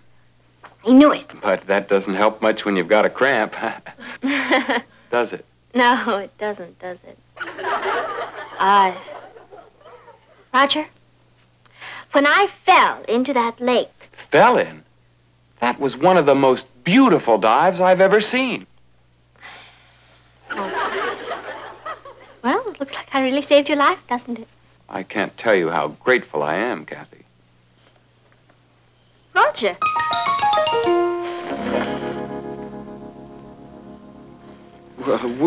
Which is which? I'm Kathy. And I'm Patty, her cousin. Nice to meet you, Roger. We were just having a little chat. Oh? About what? About you a lot. Patty almost convinced me you didn't save my life. Did she? Well, I guess you two have a lot to talk about. It was very nice to meet you, Roger. Goodbye. It's amazing. She's exactly like you. Yes. Hello, Momo, Papa. That's French. Our son, the linguist. Hey, that's a clean plate. Yeah, thanks. Are we all going down to City Hall to watch Kathy get a medal? Well, of course we are. How often do we have a hero in the family? Every day. I should get a medal for living with Patty. Lois, have Patty and Kathy been quarreling the past few days? Mm-mm. Oh, well, that's good. They don't talk to one another, but they haven't been quarreling. I'm going down to the post office to mail this letter. Can I get you anything? No, thank you, Kathy. We were just talking about your medal. Oh, I don't suppose there's any way I could refuse that without seeming ungrateful. Why would you want to refuse it? I just would. Because of Patty. She seems so upset about it, I'd really rather let the whole thing drop. We're not going to do anything of the kind. I think I'll have a little talk with Patty. I wish you wouldn't, Uncle Martin. She hates me enough already. Patty doesn't hate you. She's certainly been acting like it. Patty wants all the attention, and you're getting it. But I don't want it. Kathy, you are going to go down and pick up that medal. And if I know Patty, she's going to be pretty proud of you. Look at that piece of junk. It's tin. But when I get a medal, it's going to be solid gold.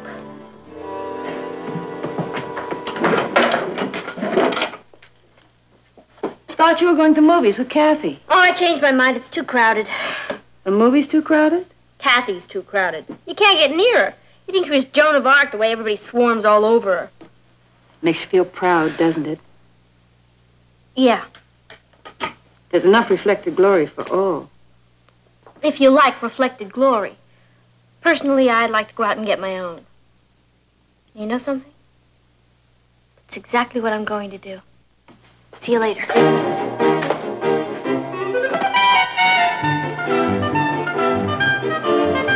Switch it to a 3-column layout and get it in here as fast as you can. I'll have Al standing by.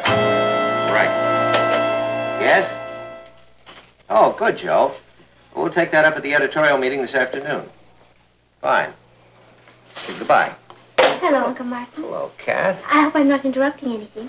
No, this is a wonderful surprise. Yeah, we should come down here more often. Well, I really don't find much free time during the day. But you managed to find it today. Well, what can I do for you? I've come to ask a favor, Uncle Martin. You name it, you've got it. Natalie told me you were going to write a Sunday feature story about me. That's right. That's the favor. I don't understand. I don't want you to write it. Now, if Patty sent you down here... No, I haven't discussed it with Patty. As a matter of fact, she's not even talking to me. That's why I don't want you to write the article.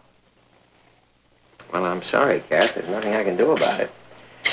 In the first place, it wasn't my idea. It was suggested to me by my boss. I thought it was a very good suggestion. I still do. And it's going to appear in the Chronicle on Sunday. Patty doesn't have to read it.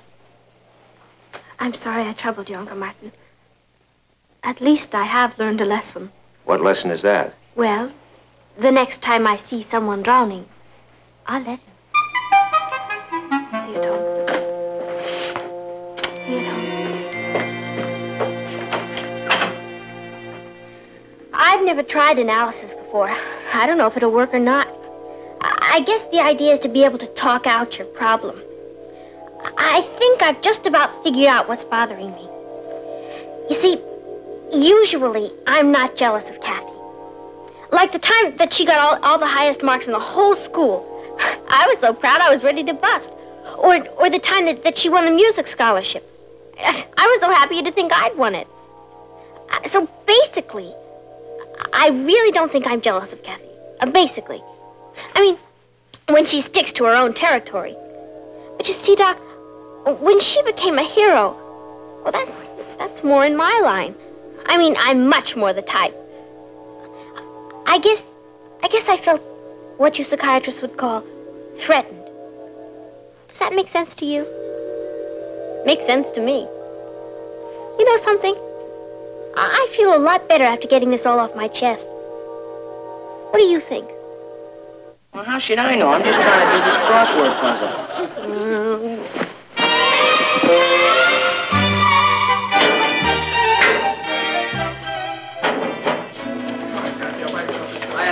You guys are wasting your time. Tell them, Kathy. Why don't we all have a soda together? Patty, won't you join us? Gee, I'd love to, Kath, but I'm afraid I have another engagement. You run along. All right, for sure.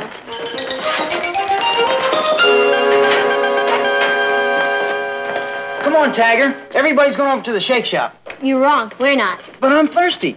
Well, have a drink of water. What's gotten into you? Nothing, Rich. I'm just tired of hanging around with all the kids. Why don't we take a walk by the park lake? Again? We've walked by there every day, and it's not even on the way home. All right, nobody's forcing you to go with me. Look, just because you got some crazy idea in your head... Rich, I'll go alone. Why don't you go to the shake shop with Kathy? Maybe I'll just do that.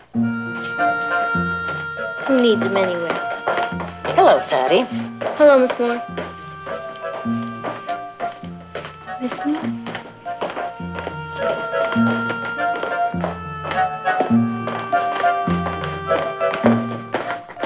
Miss Moore? Yes, Patty. Could I ask you a question? Of course. I know I'm not in your psychology class or anything, but well, I thought maybe you could help me with a problem that two friends of mine are having. I'll be very happy to try. They're two boys, cousins, and one of them is jealous of the other one. Do they like one another? Oh, yeah, they're crazy about each other. It's just that one boy did something to make the other one jealous. He doesn't want to be jealous, but can't seem to make himself stop. It sounds as though he's rather immature. No, he isn't. I mean, he's really a wonderful boy. If it weren't for this little problem, I think he'd really be quite a remarkable young boy. Are these close friends of yours? Yeah, I think you could call him that. Why don't you have them come in and see me? They can't do that. They live out of town. In Africa. They just moved there recently. I see. I was going to write them a letter and include your information. Well, if this boy is as wonderful as you say he is, I'm sure he has nothing to be jealous of. All he needs to do is develop his self-confidence. Develop my self-confidence. It's always a mistake, Patty, to compete with anybody else. The only person you should ever be in competition with is yourself. I don't understand. If you do the very best that you know how, you never have to worry about what anyone else is doing. Write that to your friend. I will. Thank you very much, Miss Moore. And be sure to say hello to Kathy.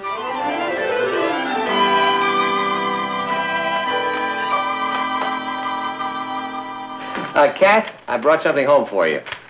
This is an advance proof of Sunday's Chronicle. Oh. It's lovely, Martin. You didn't say anything about me. Aren't you pleased? Oh, yes, it's very nice. Thank you, Uncle Martin. I already sent a copy to your father. I'm sure he'll be thrilled. Wait till Patty sees this. She'll go up and smoke. Don't worry about Patty. She'll be fine. Where is she? She hasn't come home yet. Isn't it a little late for her to still be at school? Well, she's with Richard. I'm sure she's all right. She is usually home by this time. Perhaps Patty stopped at the library. Patty who? Well, maybe she did go over to Richard's house. Why don't I call there? She probably didn't realize how late it was. Hi, folks. Hello, Richard. Where's Patty? I thought she was with you. No, I haven't seen her since school let out. But you usually walk her home. Well, I haven't been walking her home lately, Mrs. Lane. Why not? Because I got tired of walking her over to Park Lake every day. Why would she want to go over to Park Lake every day? You wouldn't believe me if I told you. Of course I would. Well, I think she wanted to go over there because she's hoping to find someone drowning so she can rescue them. I don't believe it. Oh, that doesn't sound like Patty. Does to me. Richard, don't you have any idea where she is? No, sir. She could be anywhere.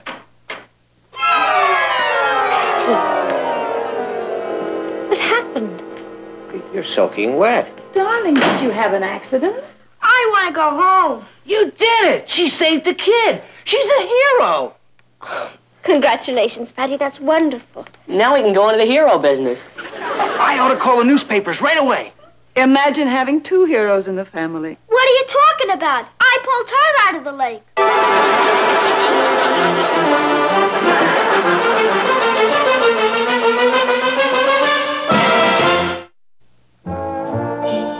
I think I know now what made me do it. She felt threatened. She what? It's a psychiatric expression we psychiatrists use. You see, all the time I thought I was jealous of Kathy, and I hated myself for it.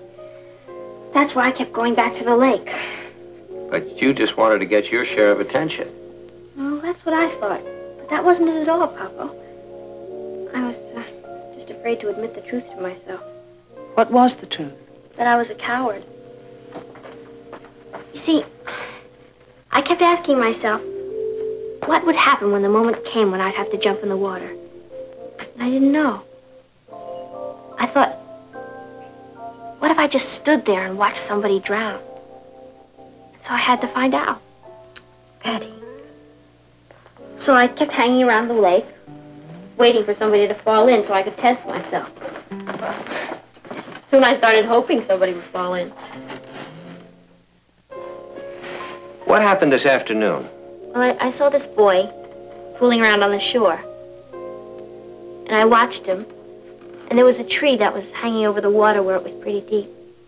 And he climbed the tree, and a limb broke and he fell into the water. What did you do? I almost turned and ran home. But I knew I couldn't do that, so I jumped in after him. The only thing was he thought I was drowning, so he pulled me out. I see. You know the terrible part? I found out I am a coward. A coward? What makes you say that? Because when I jumped in that lake, I was scared to death. Patty, I let you in on a little secret. So was I. You were? Terrified. Honey, a hero is a coward who does something brave. There's no special merit in getting involved in a situation you're not afraid of. And it doesn't matter who pulled whom out. The only thing that matters is that you were willing to risk your life to save the life of that boy. Well, I guess we go back to City Hall again. Isn't it lovely having 2 heroes in the family? 3, remember? I have to live with her.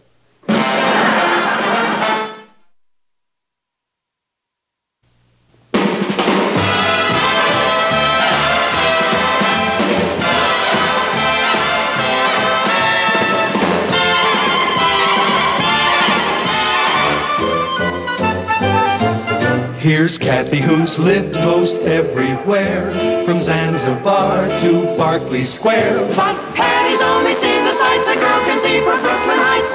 What a crazy pair, but they're cousins, identical cousins, and you'll find they laugh alike, They walk alike, at times they even talk alike. You can lose your mind when cousins are 2 of a. You go in there and show them how it's done. Well, I went in there. What was I? I was sensational. I really had him tied up in knots. Well, I'm sure you ought to talk to everyone, Patty. Why shouldn't she? She's got the biggest mouth. Sometime I'd like to debate whether or not he's human. Patty, did they tell you whether you're going to be on the debating team? No. But why would they pass up their golden opportunity? Hello, everybody. Hello, darling. Hi, Dad. You're home early. I know. I just couldn't stand it another minute down there at the office. Hard day? Well, it wasn't that it was so hard. It was just so noisy. That office is a madhouse. Phones ringing all the time, people talking a blue streak. That's the newspaper game for you. Hello, Richard. Boy, did I have a wild day today. You know that math teacher that everybody says is an ogre? Well, I've got a meeting out of the palm of my hand. I was torn between bluffing it through or throwing myself at his mercy, so I stayed after class and I said to him, look, Mr. It's for you. Hi, Tommy. No, I don't know who that was. I've never seen her before. How's things? Hey, you heard what happened in math class today. Would you like to hear what happened in history? Not particularly, Patty. Oh. Well, you know. A funny thing happened in gym, though. I went to pick up this medicine ball and the... Darling, your father's tired. Oh, I understand. You're kidding. Hey, did you hear the joke about the marathon walker who got tired before he got to the finish line? It was like this. Patty, don't you ever stop talking? I guess I just have a lot of interesting things to say, that's all. Oh, yeah? Okay. I'll talk to you later, Tom. Bye. I don't have to talk, you know. I just do it to be sociable. I think Patty's just excited about the debating team. Don't defend her. She couldn't keep quiet if her life depended on it. Oh, couldn't I? I'll bet you I could keep my mouth shut for 3 days if I wanted to. That's a bet. What do you mean? I mean that if for the next 72 hours you can go without saying one word, I will give you an extra week's allowance. In fact, I'll give you 2 extra weeks' allowance. Are you serious? Dead serious. It's a deal. When do we start? Right now.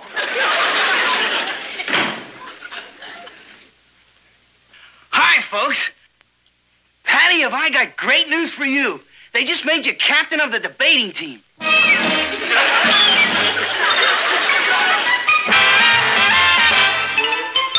Meet Kathy, who's lived most everywhere, from Zanzibar to Berkeley Square. But Patty's only seen the sights a girl can see from Brooklyn Heights. What a crazy pair, but they're cousins, identical cousins all the way. One pair of matching bookends, different as night and day. Where Kathy adores a minuet, the ballet russe, and crepe Suzette. Our Patty loves to rock and roll, a hot dog makes her lose control. What a wild duet, still they're cousins, identical cousins, and you find they laugh alike, They walk alike, at times they even talk alike. You can lose your mind when cousins are 2 of a kind.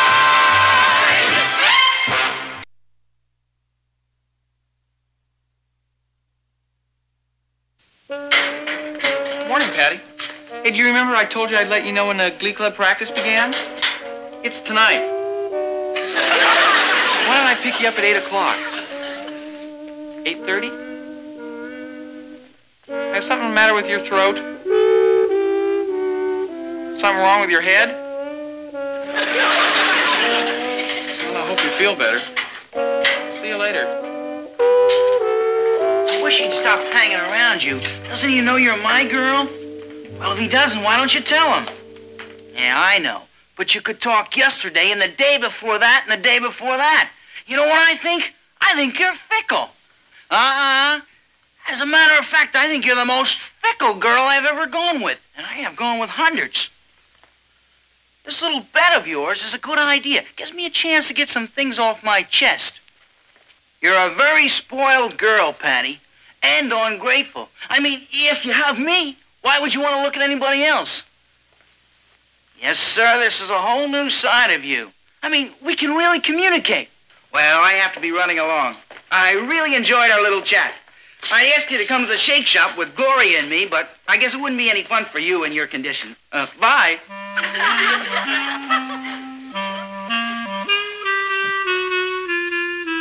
Patty, I'm leaving now. Ted is downstairs. Are you sure you don't want to come? What are you doing? Can you spare it?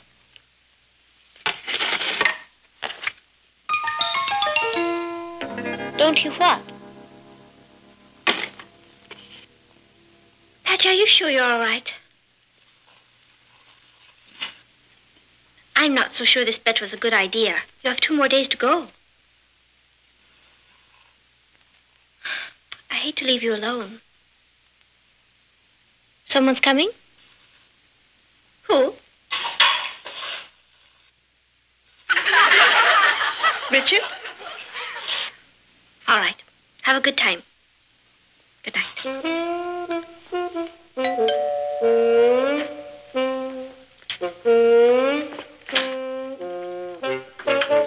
Good evening, Patty. I thought we'd continue our chat of this afternoon. Yes, sir, I said to myself, Rich, why don't you drop in on poor old Patty and give her a few minutes of your precious time? Sure I can. How'd you know I was going to say that? I am not. Don't be ridiculous. Are you, some kind of a mind reader? I don't happen to think this is funny. Boy, will I be glad when you get your voice back so I can tell you what I think of you. If there's anything I can't stand, it's a wise guy.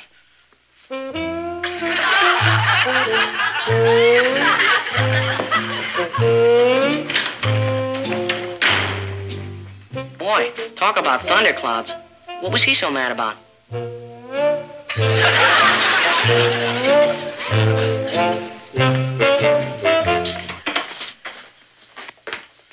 Here she comes, the girl with the golden voice. Did you bring any of those crazy cards with you? Good. After class, I'll take you over to the shake shop. I've been thinking up some things I want to tell you. All right, class. I'm going to hand back the essays that you turned in yesterday. And on the whole, I'm very proud of you. You did an excellent job. There was one essay in particular I think was especially good, and that was written by Patty Lane. Patty, will you come up here and read your essay to the class?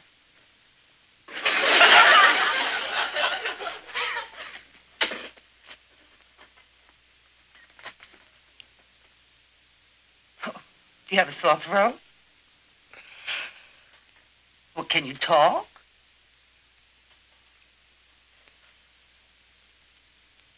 Well, come up here and read your essay. You mean you can talk, you just refuse to?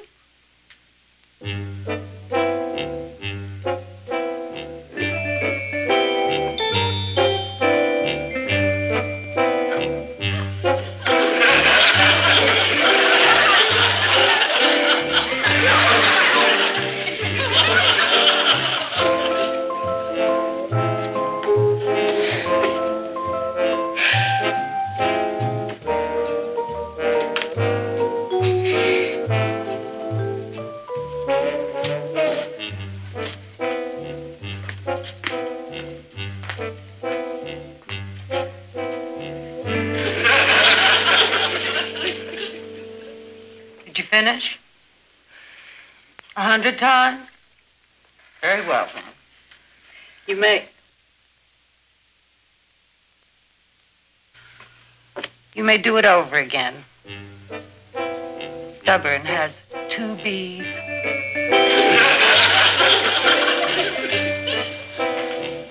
Oh, there you are. We thought you weren't coming. How long can it take to write I won't be stubborn 100 times? What's the matter? Can't she talk? No, but she's very big with signs. Did you bring any? Good. I was just talking to Gloria about taking her to the basketball game tonight. Oh, I know I promised you, but that was before you had your problem. I mean, what's the point of going to a basketball game if you can't yell? What are you going to do when they shoot a crucial basket? Just sit there? We'll let you know how the game turns out. Oh, why don't we go over to the shake shop, huh?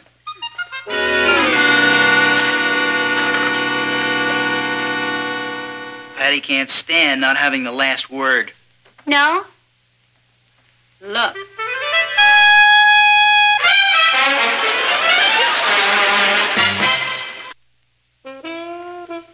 Hello, darling. Hello, Ned. Guess who had to write I will not be stubborn 100 times today? You? No, I'll give you a clue. It's a sister of mine. Oh, I'm surprised. Patty's not stubborn. It was all a misunderstanding. Miss Blake asked Patty to read her essay to the class, and Patty refused. Why? Because of her bet with you. That silly thing? Oh, Patty doesn't think it's silly. She's taking it very seriously. Well, it's all well and good, but I never intended it to interfere with her schoolwork. Maybe I better have a little talk with her. If you do, it's going to be very one-sided. She's really stuck to this, hasn't she? 2 whole days. Of course, it's a little like damming up Niagara Falls. When you open the floodgates, run for your life. She probably won't stop talking for a month. But you know, I bet there isn't another teenager in the country who could go 3 days without talking.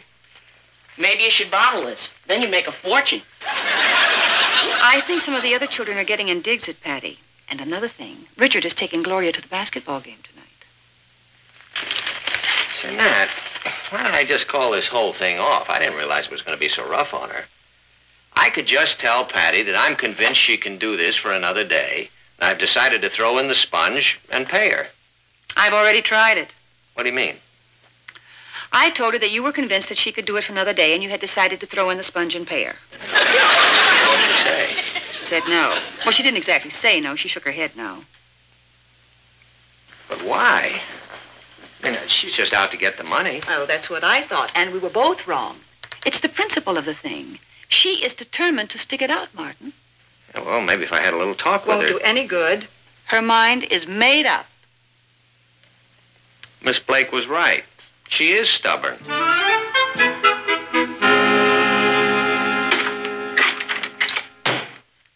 I know. Knock. Are you busy? Good.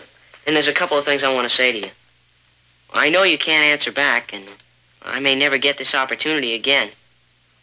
So, I just want to tell you that I think you're the greatest sister in the whole world. I tease you a lot, but I wouldn't trade you in for a new ham set with batteries. Well, that's all I have to say. I'll start yelling at you when you can yell back. Come on, cut it out. Something I can't stand, it's a sentimental thing.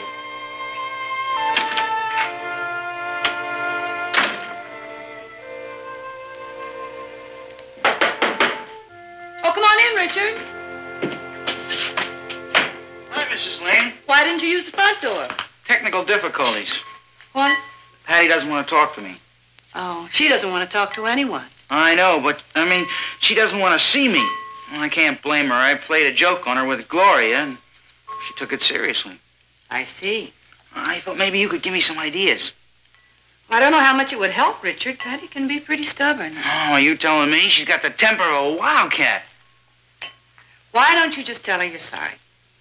I tried, but she won't listen. I even got Kathy to talk to her, but it's like trying to talk to a stone wall. You see, the thing is, Mrs. Lane, I have something very important to tell her. There's a kind of plot going on, and I think Patty should know about it. Well, that does sound serious, doesn't it? The trick is to get her to listen to me. Richard, I have an idea. Yeah? There's one form of communication that Patty has never been able to resist. Why don't you go home and call her on the telephone? Mrs. Lane, you're a genius.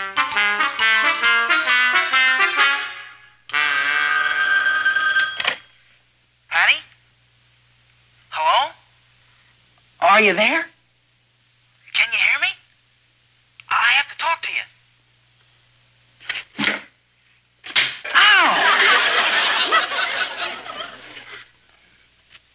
If you can hear me, rap twice. If you can't, rap once.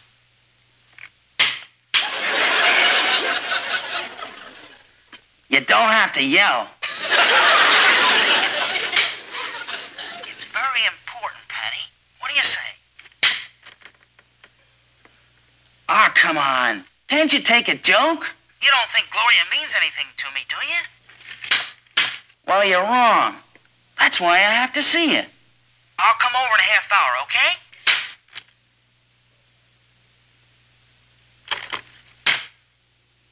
Thanks a lot, Patty. I'll see you.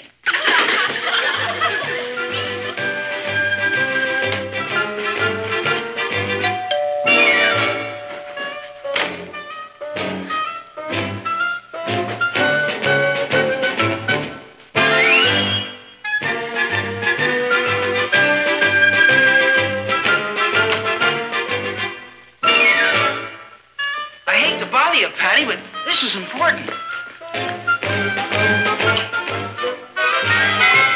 I was only joking. I told you I'm sorry. I admit I was wrong. I'm crazy about you.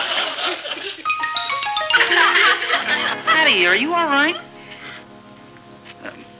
Kiss me once for no and twice for yes. Oh, that's better. Can you talk now? Oh, well, when will you be able to talk? I'm not asking for me. I'm asking because I think you're in trouble. You know, Gloria tried out for the debating team, too. And she was pretty sore when they picked you and not her. They picked her as an alternate. Well, I just found out. At the meeting tomorrow, she's going to ask them to remove you from the team so she can take your place. It's a pretty dirty trick. It's kind of clever when you think about it. Oh, I called you as soon as I heard. Boy, holding a telephone conversation with you is pretty hard on the eardrums. Well, what are you going to do?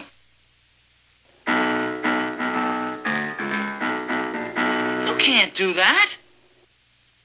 Patty, what time is this bed up tomorrow?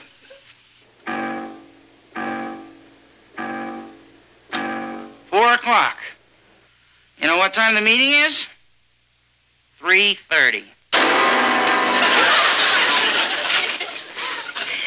That is the meanest trick I've ever heard of. There must be something you can do, Patty. You go into that meeting tomorrow and you say. All right, then write it. No, I suppose you're right. If Gloria's out to get you and you can't talk, you don't stand much of a chance. Patty, why don't you forget about the bet? Actually, it's only a half-hour's difference. Your father wouldn't mind. Isn't it important to you to be on the debating team? You're not going to let Gloria get away with this. Are you?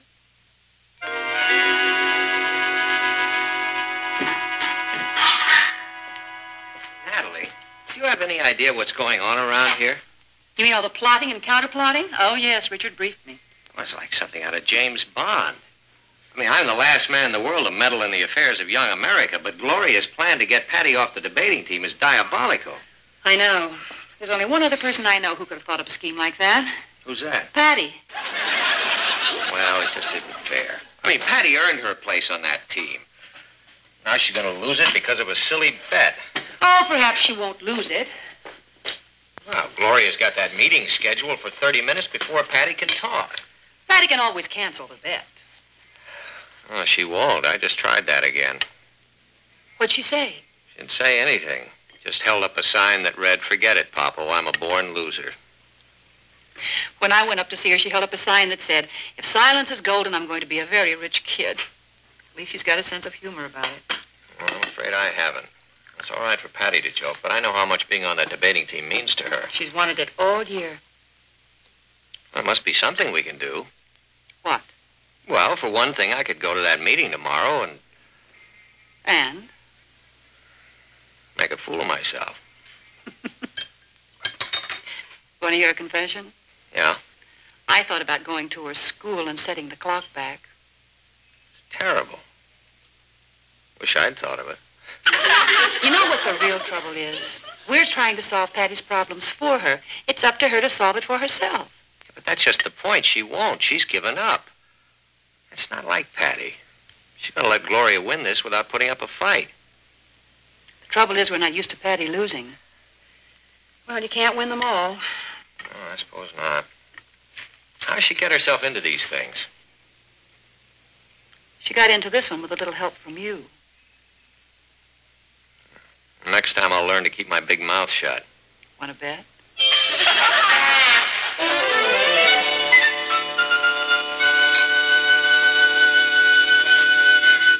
Why don't we get started? It's not 3:30. You're not even supposed to be here. You're not on the debating team. I'm an amicus curiae. What does that mean? I'm not sure. Why don't we wait for Patty? She's our captain.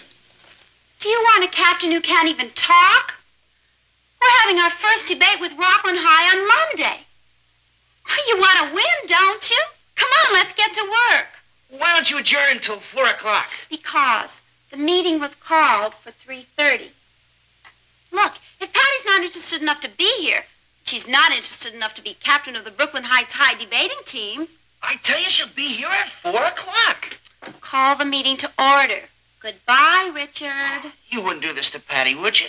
Gloria's right. If Patty was interested, she'd be here. Why don't I send out for sandwiches? Well, let's get the show on the road. Yeah. The meeting of the Brooklyn Heights High debating team is hereby called to order. I move that since Miss Patty Lane is absent from this meeting, she be removed from the debating team. Is there a second to the motion? I second it. A motion has been made and seconded. All in favor, say aye. All in favor of what? What's up, group? Patty, you changed your mind. Yeah, I thought we were going to lose you. Did you? Oh, you can't get rid of me that easily. Can you, Gloria, darling? Apparently not, darling. Hold everything. We have a motion before the House. All in favor, say aye. Aye. All opposed, nay. Nay. The motion is not passed. Now, let's get down to business. I think that's a great idea. And, Gloria, since you're just an alternate, why don't you, buzz off and get ready for Halloween? Anyway, you lost your bet. I'll talk to you later. Anytime, you'll find me at Patty's.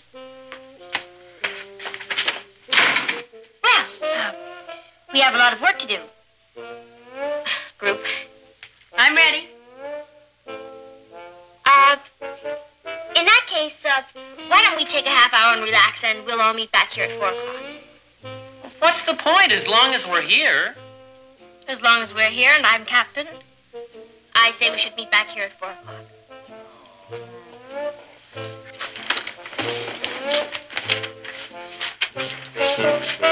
Boy, I didn't think you were going to get here on time. Neither did I. You decided this was more important than the bet, huh? Yeah. Oh, who wants to win a silly old bet? Well, that's funny. I thought it meant something to you. Who? Me? Nah. I guess you're glad I got rid of Gloria. Once for no and twice for yes. Once for no and...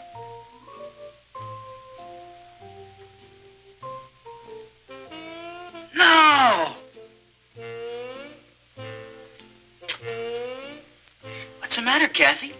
It's the least you can do for Pat.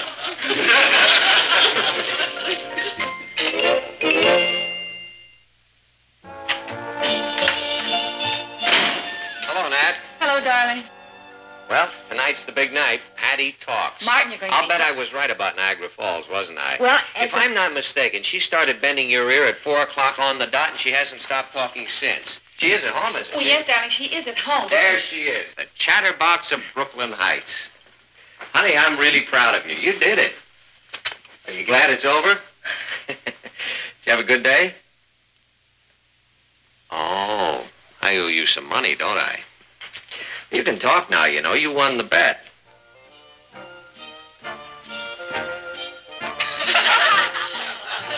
Laryngitis. I've been trying to tell you.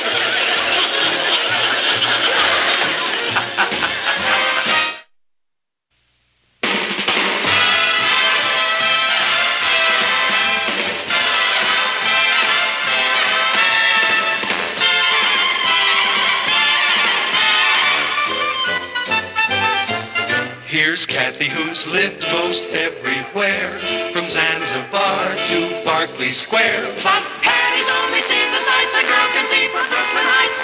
What a crazy pair. But they're cousins, identical cousins, and you'll find they laugh alike, they walk alike, at times they even talk alike. You can lose your mind when cousins are two. It's gonna rain tonight. Sally, they have typhoons in Hawaii, but did they stop living? Yeah, well, okay, thanks for letting me know anyway. Bye. How do you like that? Sally's calling off the luau because of the weather. I heard the predictions for rain. That means I'll have to sit around here all night. What's wrong with spending a quiet evening at home for a change? I remember when I was a girl. Mom, please, not again with the covered wagon days. Well, we used to have some pretty good times on a rainy Friday night. Fire in the fireplace, popping corn, roasting marshmallows. Scraping buffalo hides. Hey, maybe Rich would like to take me to a movie tonight. I'll give him a jingle. Patty, you can't call him and ask him to take you. Mom, I'm not going to ask him. Richard may not be the greatest boyfriend in the world, but he has one redeeming feature. He can be conned. When you're through blackmailing, come help me with dinner.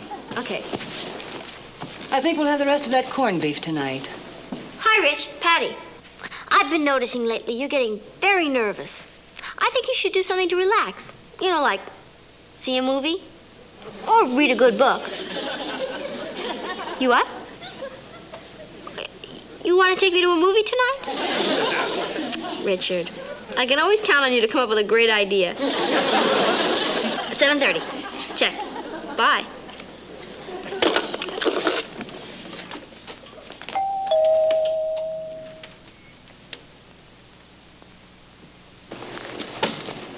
Yeah. Pardon me, miss, but my car conked out on me, and I was wondering if I could maybe use your phone. Yeah. My phone. Oh, don't go away. Frankie Avalon. It's Frankie Avalon.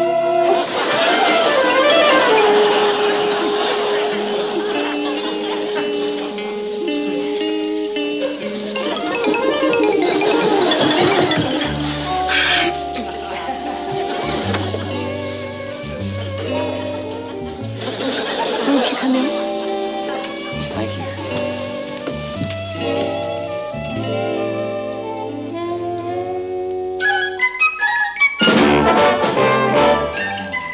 Meet Kathy, who lived most everywhere, from Zanzibar to Berkeley Square. But Patty's only seen the sights a girl can see from Brooklyn Heights. What a crazy pair! But they're cousins, identical cousins all the way. One pair of matching bookends, different as night and day. Where Kathy adores a minuet, The ballet russe and crepe Suzette. Our Patty loves her rock and roll, a hot dog makes her lose control. What a wild duet, still they're cousins, identical cousins, and you'll find they laugh alike, they walk alike, at times they even talk alike.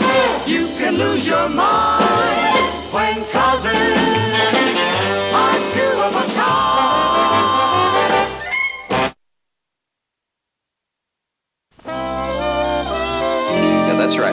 Frankie Avalon. Right. Well, look, I'm scheduled on your 6:20 jet to Los Angeles. But I may not make it, so how soon can you put me on another plane? Who is at the door, Patty? No planes at all? Well, how come? Fogged in. Oh, that's funny. The sun's shining out here in Brooklyn. You're not taking off from Brooklyn, I see. Is it that pesky little boy from next door again? Well, how long do you think it'll be before I can get another flight? 4 or 5 hours? Patty, can't you hear me? Mom, it's Frankie Avalon here in person. Well, tell him to run on home. You have work to do. Oh, this number? It's 624-1098. Oh, look, I'll be leaving here soon. Right. Well, then, I'll tell you. I'll call you when I know where you can reach me, okay? All right, then. All right, thank you very much. Bye. Oh, brother, how do you like this mess? I love it. I mean, that's too bad. Patty, didn't I ask you to come out and help me? I'd like you to meet my mother, Mrs. Frankie Lane. I'd like you to meet my mother, Mrs. Lane. Mom, this is Mr. Avalon. How do you do? How do you do? Oh, gee, I didn't know that it was you when I told you to run on home. Oh, that's okay. A lot of mothers have told me that. Look, I'm awfully sorry for barging in on you like this, but, well, you see, my car, well, actually, it's not my car. It's a car I rented to see some friends of mine in Connecticut. But on the way to the airport, it kind of, well, just stalled on me and... Oh, well, look, my husband will be home soon. He can drive you to the airport. No, he won't. No, he can't. Because the airport's fogged in for hours. So I guess you'll just have to wait around here. Oh, no. Look, I wouldn't want to impose on you. I'll just call the car rental place and have him... No, it would take him days to get here. Hey, I know a groovy mechanic nearby. I'll call him, and he'll fix the car for you. And look, while I'm calling, you just go on and sit over there and make yourself at home. Relax.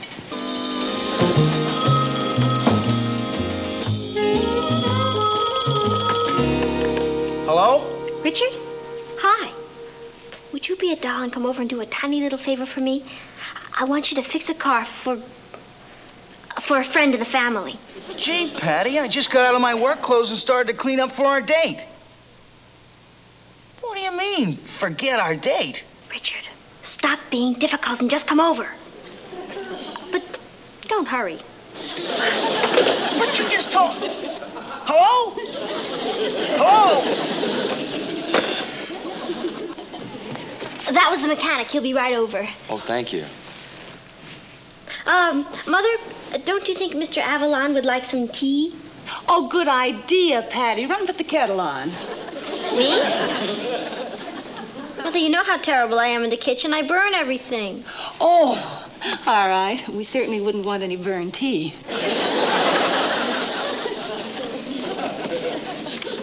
Well, here we are.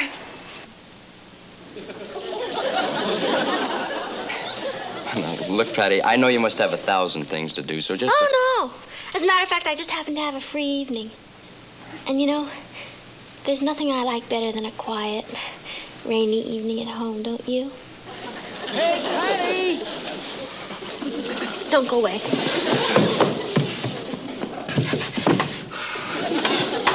Hi, Patty. Can I come in? Whoever heard of fixing a car in the house? How did you get here so fast? I hurried over to find out why you didn't want me to hurry. Well, exactly who does this car belong to? A rental company. Well, then why don't they fix it? Richard, you're never going to get anywhere asking a lot of useless questions. Oh, boy, it sure looks fouled up in there. Yeah, well, first you gotta... Wait a minute. Here it is. It's a loose distributor wire. I can fix that in a minute. Oh, no, you can't. It's got to be more serious than that. Why did the wire jiggle loose? Because what it jiggled loose from is defective, right? Right. Wrong.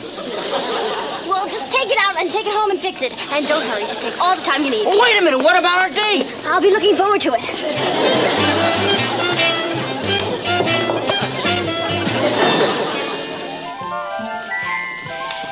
That was the mechanic. Oh, good. Will it take him long? Well, he's not one of those fly-by-night mechanics. He's very thorough. He took some little thingamajig home to his shop to work on it. Oh, no. I should have called the car rental place and they Oh, would... well, it's too late now. It's done. Why don't we just sit down and relax? It won't take him long. Hardly a couple of hours. A couple of hours? So I guess you'll just have to stay and have dinner with us. Wait a second. I can't move in on you people, put you to all that bother. Oh, it's no bother. We have to eat anyway. Why, of course. All we have to do is put on an extra plate. It's no trouble, really. Well, all right. But only on one condition. Promise you don't go to any extra fuss for me, huh? Oh, I don't have to promise that. You're just going to have to take pot luck. Oh, I hope you like corned beef. Wonderful. Love it. Mother, I think I'll help you get dinner.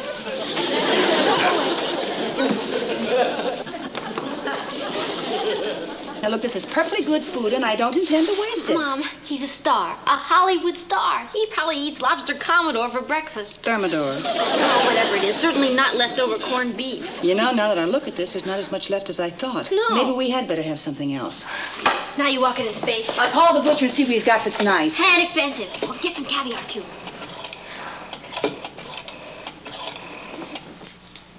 This is Mrs. Lane. Do you have any rock Cornish game hens? Wonderful. We'll need 6. And could you send them over right away, please? Thank you. Oh, that's great. He'll love those rock Cornish gamish things. Mom, now would you run next door and borrow Mrs. Marlowe's good silverware? Oh, Patty, I'm not going to put on airs just because he's a celebrity. Mom, he's not just a celebrity. He's Frankie Avalon. Please, I gotta get back in there. Please, Mom. For goodness sake. Our tableware is plenty good enough for us, but not for Frankie Avalon.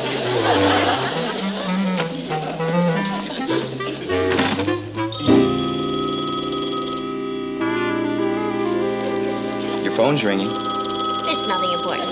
It might be the airport calling. Oh, I'll get it. Don't go away. Yes. Hi, Patty. This is Roz. Listen, Gloria's having some of the luau kids over to her house tonight, and you're invited, so bring Richard. And I want to borrow back my orange pants, so I'll drop by and...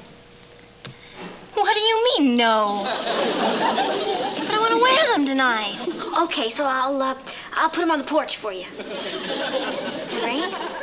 Oh, I'll put them in a plastic bag. But I want to keep you out of the house. Roz, have you got a crack in your wig? There's no boy here. I gotta go now. Goodbye. I have to put Roz's orange pants on the porch. I mean, she lent them to me, and now she wants them back. Don't go away. All right.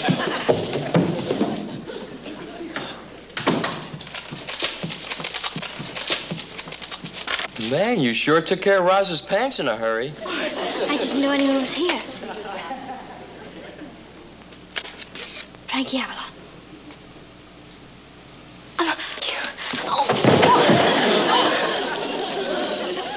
Oh, my ankle. Are you all right? I think so. Which ankle is it? It doesn't matter.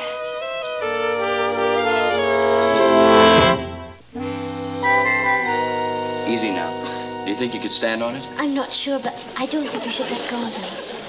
Well. Oh. What? She's Patty, and I'm Kathy, her cousin.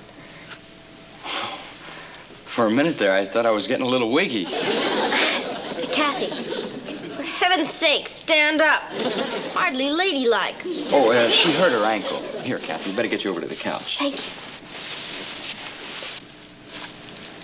I really don't think we should take any chances. Why don't I get her upstairs and into bed and out of the way where she'll be more comfortable?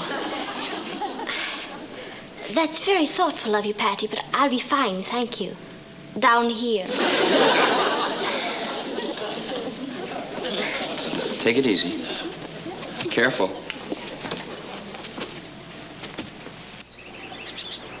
Boy, that guy. It wasn't his ball.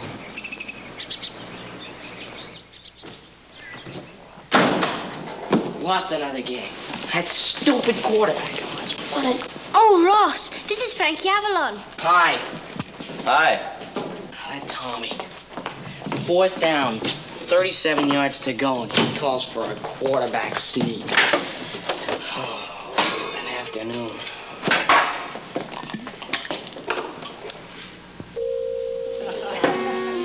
Frankie Avalon.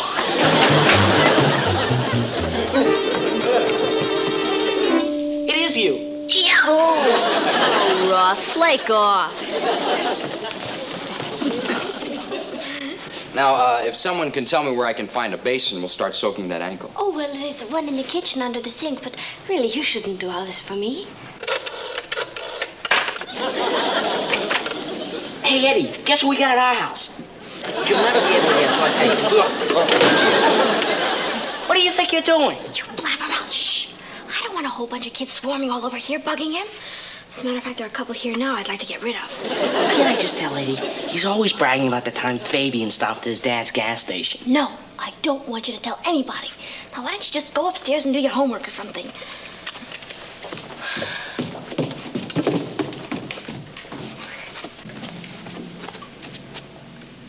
Where'd he go? He's in the kitchen. Imagine. Frankie Avalon taking care of me. Yeah.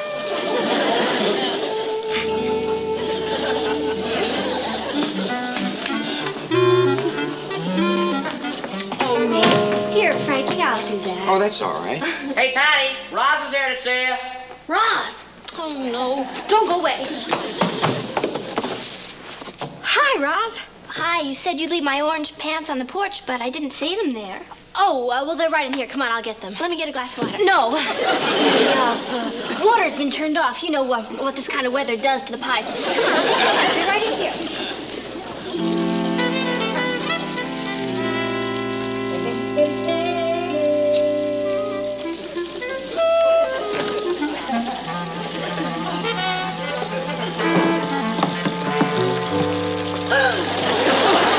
What are you doing in here?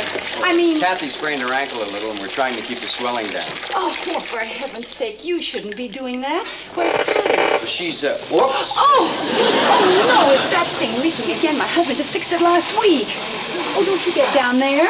You'll get sopping wet. But maybe I can fix it. You got some wrenches? Well, yes, but don't you do that. I'll call the plumber. We may be flooded by then. I think you better get some wrenches. Well, all right.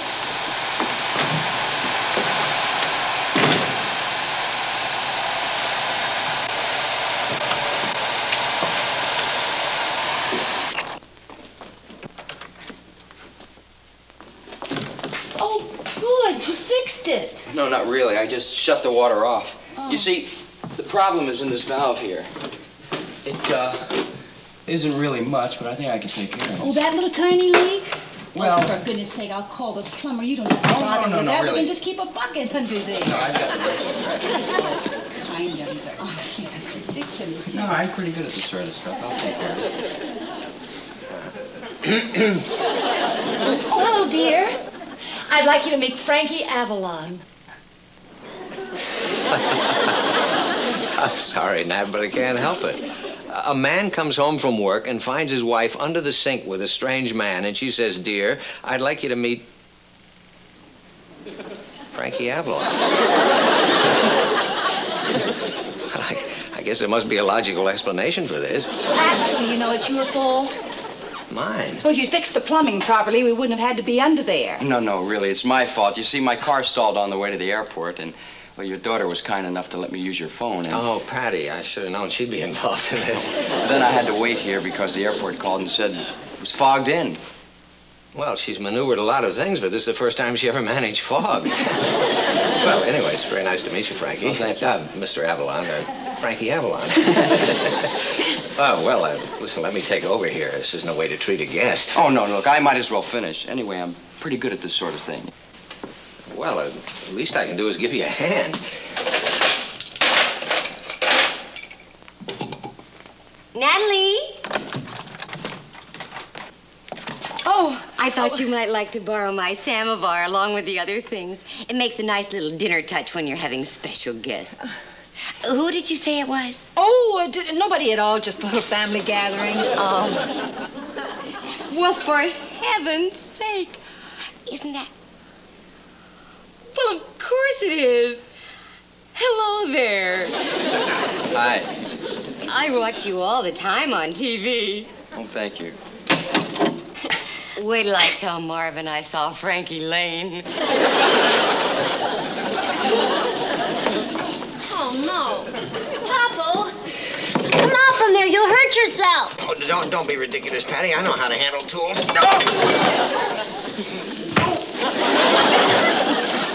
See, I told you. Oh, you better go put some antiseptic on that right away. Yeah, I guess I better.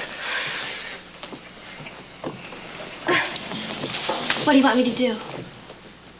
Take this wrench. All right, now. Clamp your Yes. wrench next to mine. That's it.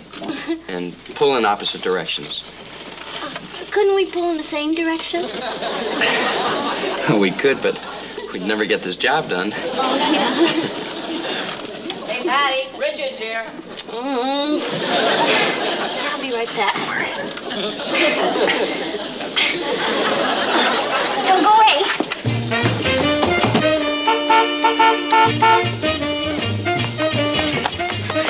What do you think you're doing?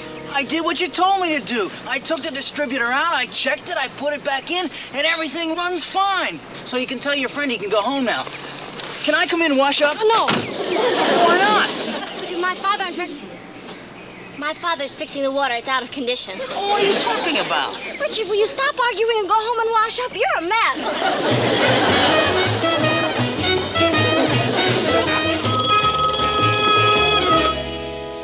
Hello? Who's calling? The airport? Which Mr. Avalon did you want to talk to? Is that the airport? Just a minute. Here he is. Oh, thank you. Hello. Yes, speaking. Oh, good. How soon? Oh, sure, I can make that. Right, thank you. Well, the fog's lifting and my plane takes off in 45 minutes. I can just about make it if I hurry. Oh, the car, Patty. What about the car? It's fixed. Oh, how can I ever thank you? That's okay. And Mrs. Lane, I'm awfully sorry to miss out on your corned beef. I really am. But at least you didn't go to any extra fuss for me. Oh, no fuss at all. Kathy, Goodbye. you take care of that ankle. I will. Thank you. Bye now. Mr. Lane, you have a wonderful family. I don't know when I felt more at home. And listen, if you have any more plumbing problems, give me a call. At these prices, don't think I won't. And Pat, thanks for everything. Bye. Bye now.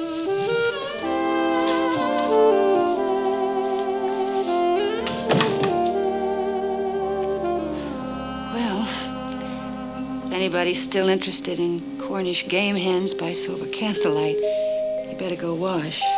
Wash? I'll never wash this cheek again as long as I live.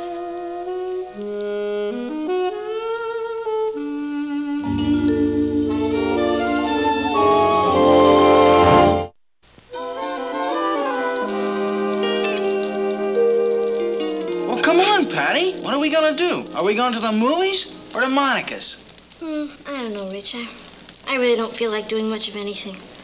Why don't we just stay home and listen to some records or something? Well, that's cheaper than going to the movies. What do you want to hear? The Stones, the Animals, the Beasts.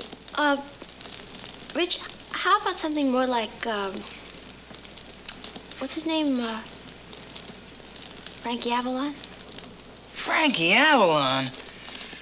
What a way to spend an evening.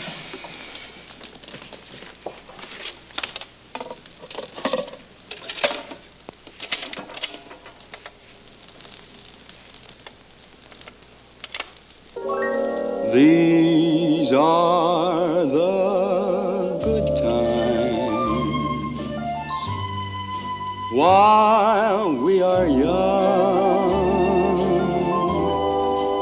No chance untaken, no song unsung. These are the good times. Life goes your way, loving each moment of each new day. While the meadows are green, free as the wind are we, sharing a dream, living our destiny. These are the good times, long as you care, and all of the good times we'll always share.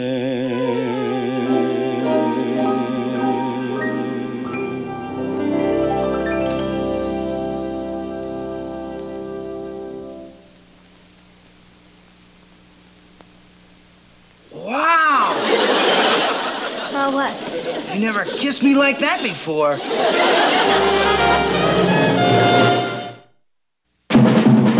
Here's Kathy, who's lived most everywhere, from Zanzibar to Berkeley Square. The Patty's only seen the sights a girl can see from Brooklyn Heights. What a crazy pair! But they're cousins, identical cousins, and you'll find they laugh alike, they walk alike, at times they even talk alike. You can lose your mind when cousins are two of a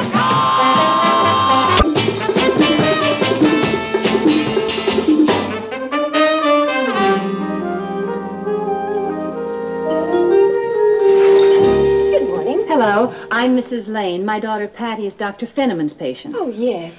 Dr. Morgan will be with you in a moment. Won't you sit down? Thank you. Would you relax and stop worrying? I'm not worried, Mom. I'm just embarrassed. Having your tonsils out at my age. The kids at school think I'm some kind of nut. It's just embarrassing. For goodness sake, Patty. Besides, if I take time out from school, my work will suffer. You can make it up. How can you make up missing a class dance? Mom, can't I have them out later when it's more convenient? Like when? During finals would be more convenient. Besides, there's nothing wrong with me. I just have a silly sore throat. Would Dr. Fenneman send you to a surgeon if it was just a little sore throat? It's tonsillitis. Mom, you're making a big deal over nothing. It hardly hurts at all. Mrs. Lane?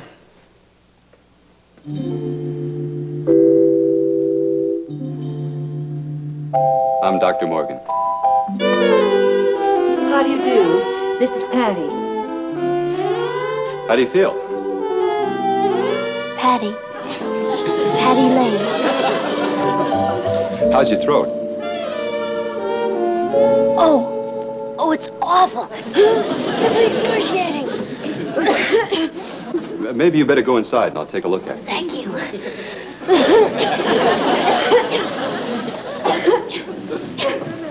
Don't be alarmed. Through these portals pass some of the greatest actresses in the world. Excuse me.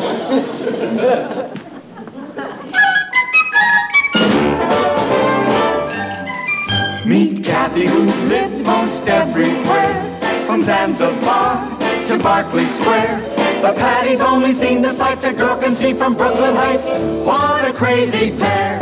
But they're cousins, identical cousins all the way. One pair of matching bookends, different as night and day.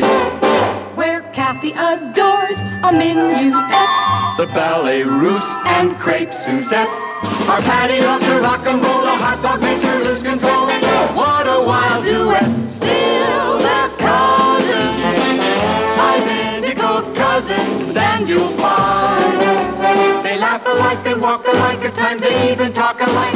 You can lose your mind when cousins are two of a kind.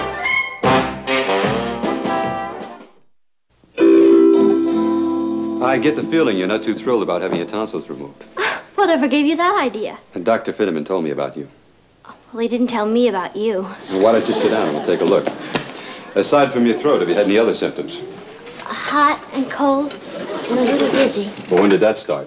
A couple of minutes ago. You can sit back and relax. All right, open up and say, ah. Ah. Well, I'm not crazy about what I see. I am.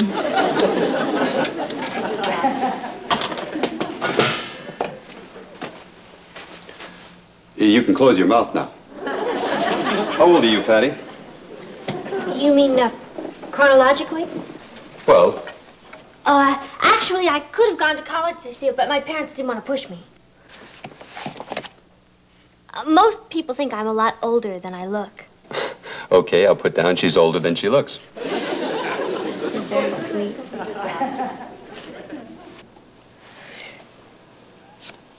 My, that's an interesting frame. Is that a relative? It's my sister. Oh.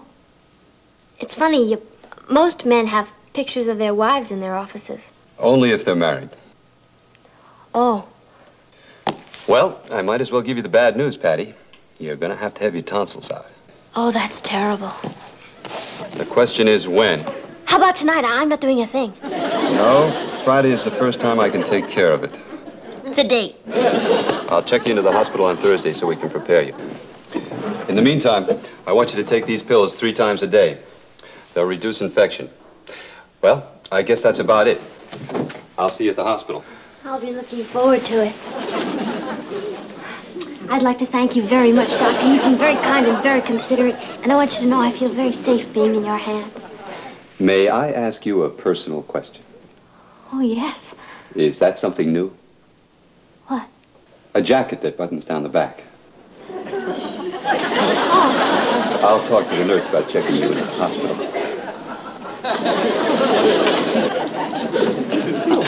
These came from the boatyard, Doctor. Is this the boat you're thinking of buying? What do you think of her? She's cute. Cute? I think she's a beauty. Isn't she kind of small? She's as trim as they come. Great lines. That's what I've always dreamt of.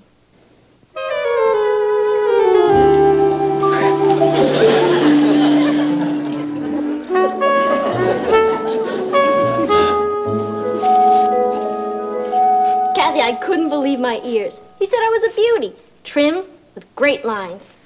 Patty, are you sure you didn't misunderstand? How could I? Mom was the only other person in the office.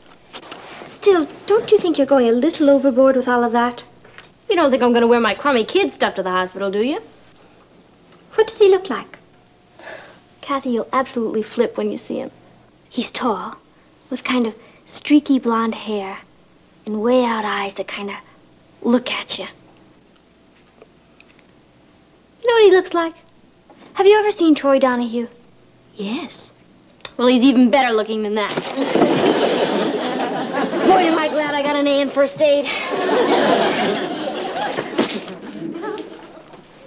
How we doing, hon? It balances. Got lucky, huh? What's all this? Bed jacket, negligee, and a nightgown. This stuff costs more than the operation. Well, I think Patty's got a little crush on the doctor.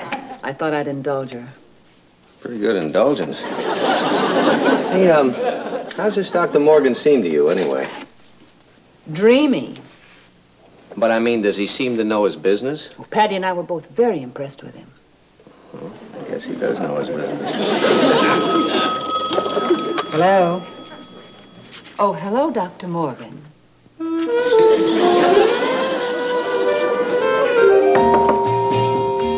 Hi. Who said you could come in? Well, I knocked, didn't I? Get up, you're gonna drip all over my new nightgown. Why don't you drip downstairs? Not me. I stay clear of doctors. Doctors? What doctor? Dr. Dreamy. He just called and said he was coming over. Why? Probably wants to collect his bill in advance. Kathy, do you suppose he's coming over to see me? I doubt it. Well, you really are a doubting Thomas. You know, if everybody had your attitude, nobody'd believe in love at first sight. Thanks for dropping these off, Doctor. Yeah, it certainly was nice of you. I'd have been happy to come by and pick them up. Oh, it's all right. It's important that she gets started on those tonight. And she forgot them. Someday Patty will forget her head. Well, that's understandable. She's a little overexcited about the whole thing. Yes. I'm afraid our Patty has a slight tendency to overdramatize. Dr. Morgan. Surprise. Hello, Patty. Have you met my mother? Yes, we met this afternoon in the office. Oh, and my father? Yes, we met. Oh. Oh, that's my cousin Kathy. Hello, Kathy. How do you do, Dr. Dreamy? Dr. Morgan. You forgot the pills I gave you this afternoon. That's why I came by. Oh, well, I'd like to thank you for looking after my welfare. Mother, have you offered our guests some refreshments? No, I haven't. Coffee, tea, or milk? I'd love some coffee. Good, I'll go make some. Oh, don't bother, Mother. You know how I love to fuss around the kitchen. You do. And it'll give all of you a chance to get better acquainted. Excuse me. Kathy, would you mind giving me a hand in the kitchen? Well, why don't we sit down and make ourselves comfortable? Was I right? Isn't he something else? He really is. Kathy, I'm so excited I could scream. Patty, the only problem is, apparently he's just come over to drop off the pills. Are you kidding? Don't you see? That was just an excuse. Come on, we better make the coffee.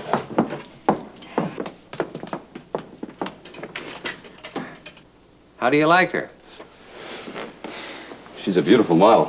Yeah, it's a model of a boat I used to race on. Oh, really? Maybe you could give me your opinion. I was thinking of buying this sloop. Isn't she a beauty? Oh, I can understand why you were carried away. I saw her just once, and I couldn't forget her. Everything all right, girls? Yeah, everything's fine. Well, what do you say, Kathy? Pat, you're the luckiest girl alive. I know. Oh, boy. I hope that's not Richard. Hi, Mr. Lane. Oh, hello, Richard.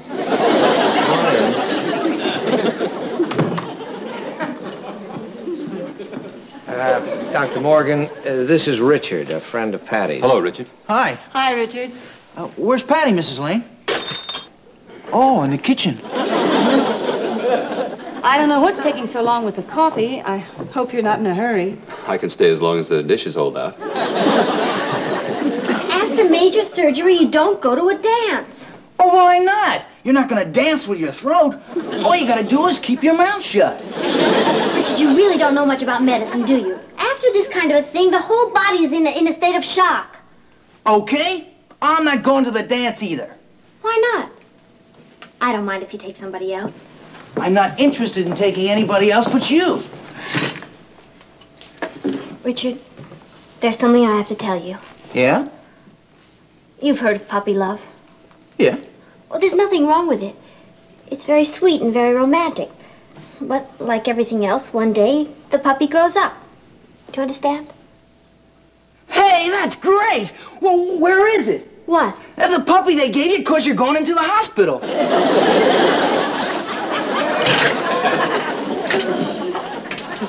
Richard, you saw Dr. Morgan, didn't you? Sure, in there. Right. Now, I only just met him. But sometimes when two people meet, zap, it happens. It's a matter of chemistry. Do you know what I mean? He's a chemist? I thought he was a doctor. I think you'd better stop beating around the bush.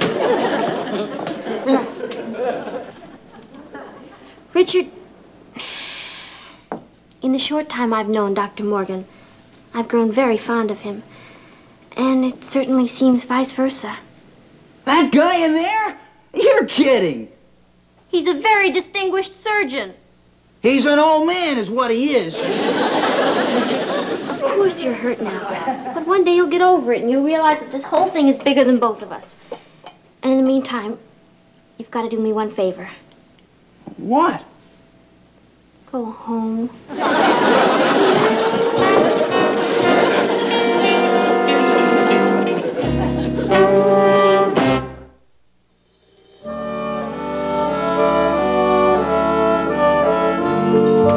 Dr. Summers, third floor reception, please. All I can say, Ross, is he's just too beautiful to be true. You heard what? That's ridiculous. Where did you hear that the doctor and I were going steady? It's all over school? Well, for your information, Roz, Dr. Morgan and I are just good friends, and the rumor you heard is absolutely, well, it's absolutely premature. Right. Goodbye. What'd she say? I'm not sure. I think she denied it. Then again, she didn't. Uh-huh. That's just what all the other girls said. I think a girl should finish her education first. Roz, how would you like to make a little sick call? On Patty? Right. And if she's not sick now, I think she will be. Oh, Miss Peters, you should know about this.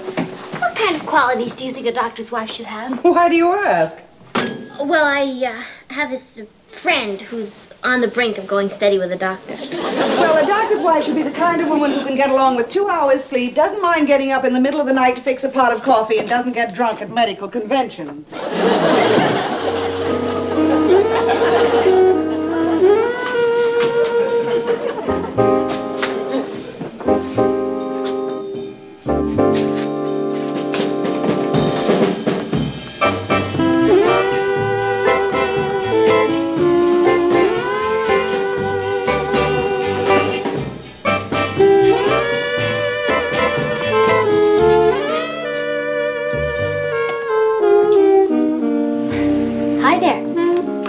What are you doing out of bed?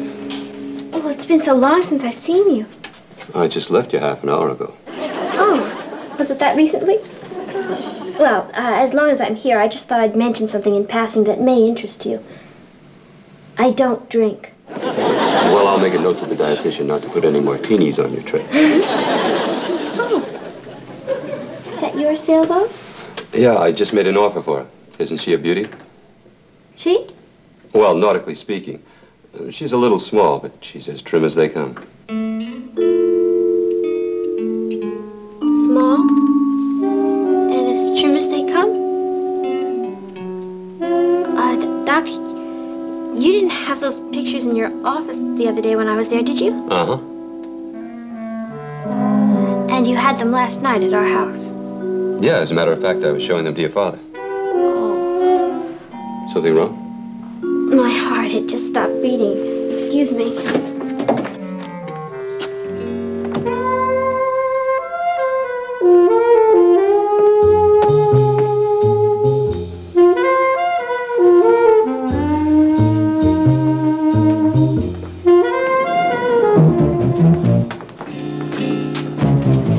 Her room number's 215. It's got to be right over there. Patty! What are you doing here? We just thought we'd drop in and see how you were. Where is he? Who? Who do you think? Dr. Morgan. Oh, him who? He's around. Well, we're dying to meet him. Oh, well, he was just called out on an emergency in Flatbush. You just said he was around. Oh, well, that's it. He is around. In Flatbush, trying to find the emergency. Dr. Morgan. Yes, Miss Peters. Dr. Morgan? He's just too groovy. Oh, Patty, you must... Oh, look, a terrible accident. Where? Calling Dr. Paisley. Calling Dr. Paisley. I'll get this one, Joe. You get room 203.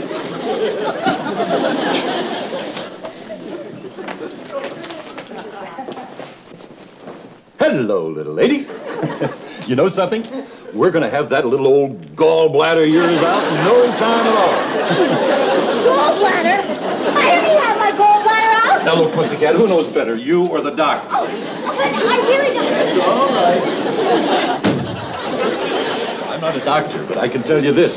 A lot of people get along just swell without a gallbladder. Oh, but it's a mistake. I keep telling you it's a terrible mistake. Yeah, well, they'll be ready for you in a few minutes. Please. Relax, pussycat, relax.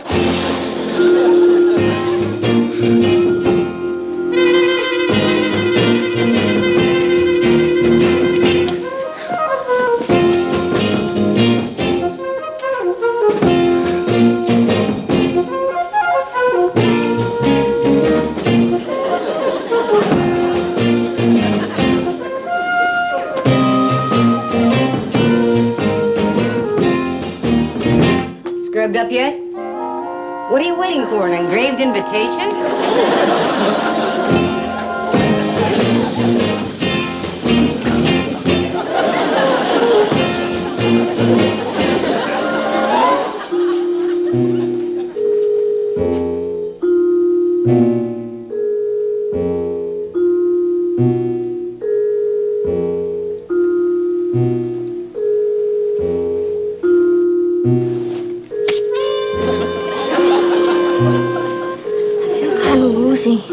time, clamp your teeth together.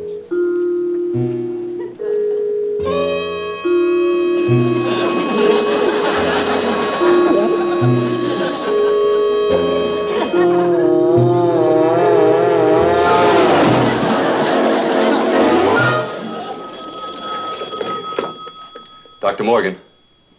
Yes, Miss Peters. Patty, no, she's not here. What do you mean you can't find her? Well, check it out and call me back. Dr. Morgan? Yes? I'm Richard Harrison, Patty's friend. Oh, sure. Hello, Richard. What can I do for you? Sit down. I'll stand. I'm here to lay my cards on the table. What? Lay my cards on the table? Face up. Oh, I know. You think I'm just a kid, and you're an older man. But long before you met Patty, she was going steady with me. Since kindergarten, if you want to get down to cases. I suppose Patty discussed this with you? Sure, that's how I found out. All I want to tell you is, don't pick up the marbles yet. I shouldn't. That's right. I'm still in the game.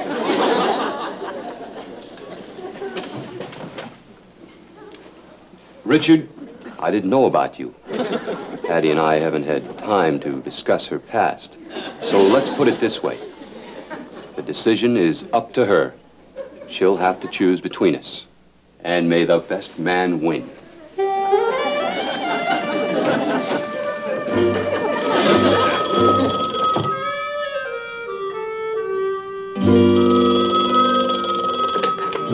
Dr. Morgan. Yes, Miss Peters.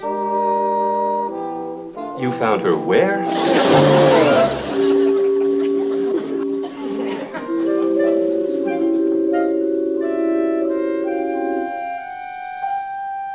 Where am I? You're back in your room. Oh, yeah.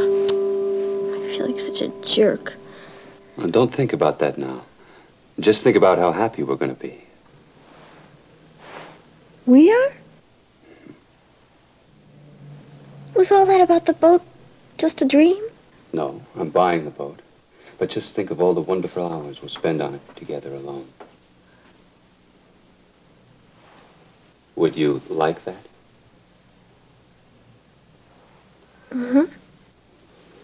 I can see you now on the deck, the wind in your hair, salt spray on your face, and at night, the moon watching down at us. Are you happy? Happy?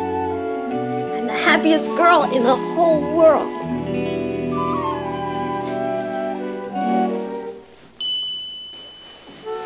I'd like her to rest now. I think we better go. Bye, Dr. Morgan.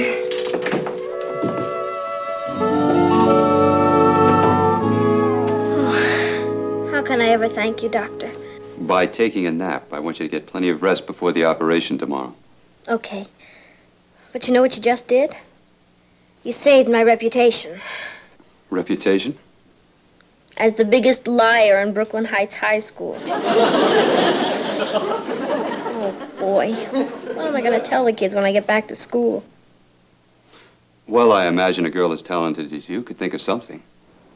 Well, why don't you tell them you dumped me? Mm-mm. They've seen you. Well, you could tell them, I've got it. The letter. What letter? The letter from Dr. Schweitzer inviting you to come to his jungle hospital and work with him. What choice did I have? I couldn't keep you from dedicating your life to such a worthy cause. So I decided to be noble and give you up to the world. We discussed it like intelligent, sophisticated, civilized people, and came to the only conclusion possible. That each of us must go on his own way, pursue his own life, knowing that a broken heart will mend in time.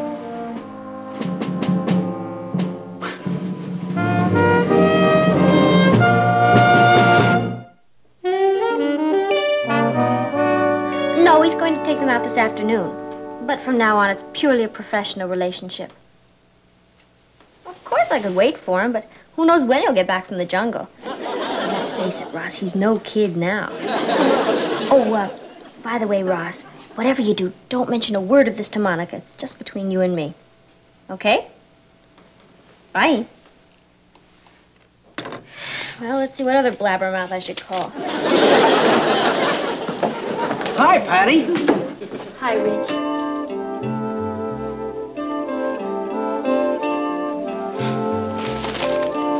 Thank you. They're beautiful. I came as soon as I heard the news. I thought I saw you going down the hall. Well, Richard, the best man won. Doc, look at it this way. There are plenty of other fish in the pool. When you wade over to the jungle, you might meet a very nice girl on the boat. Oh, there's a lot of spinsters that go on those cruises. The thing to do is sign up for shuffleboard, see? And, oh, be sure and take a light dinner jacket. Go for that.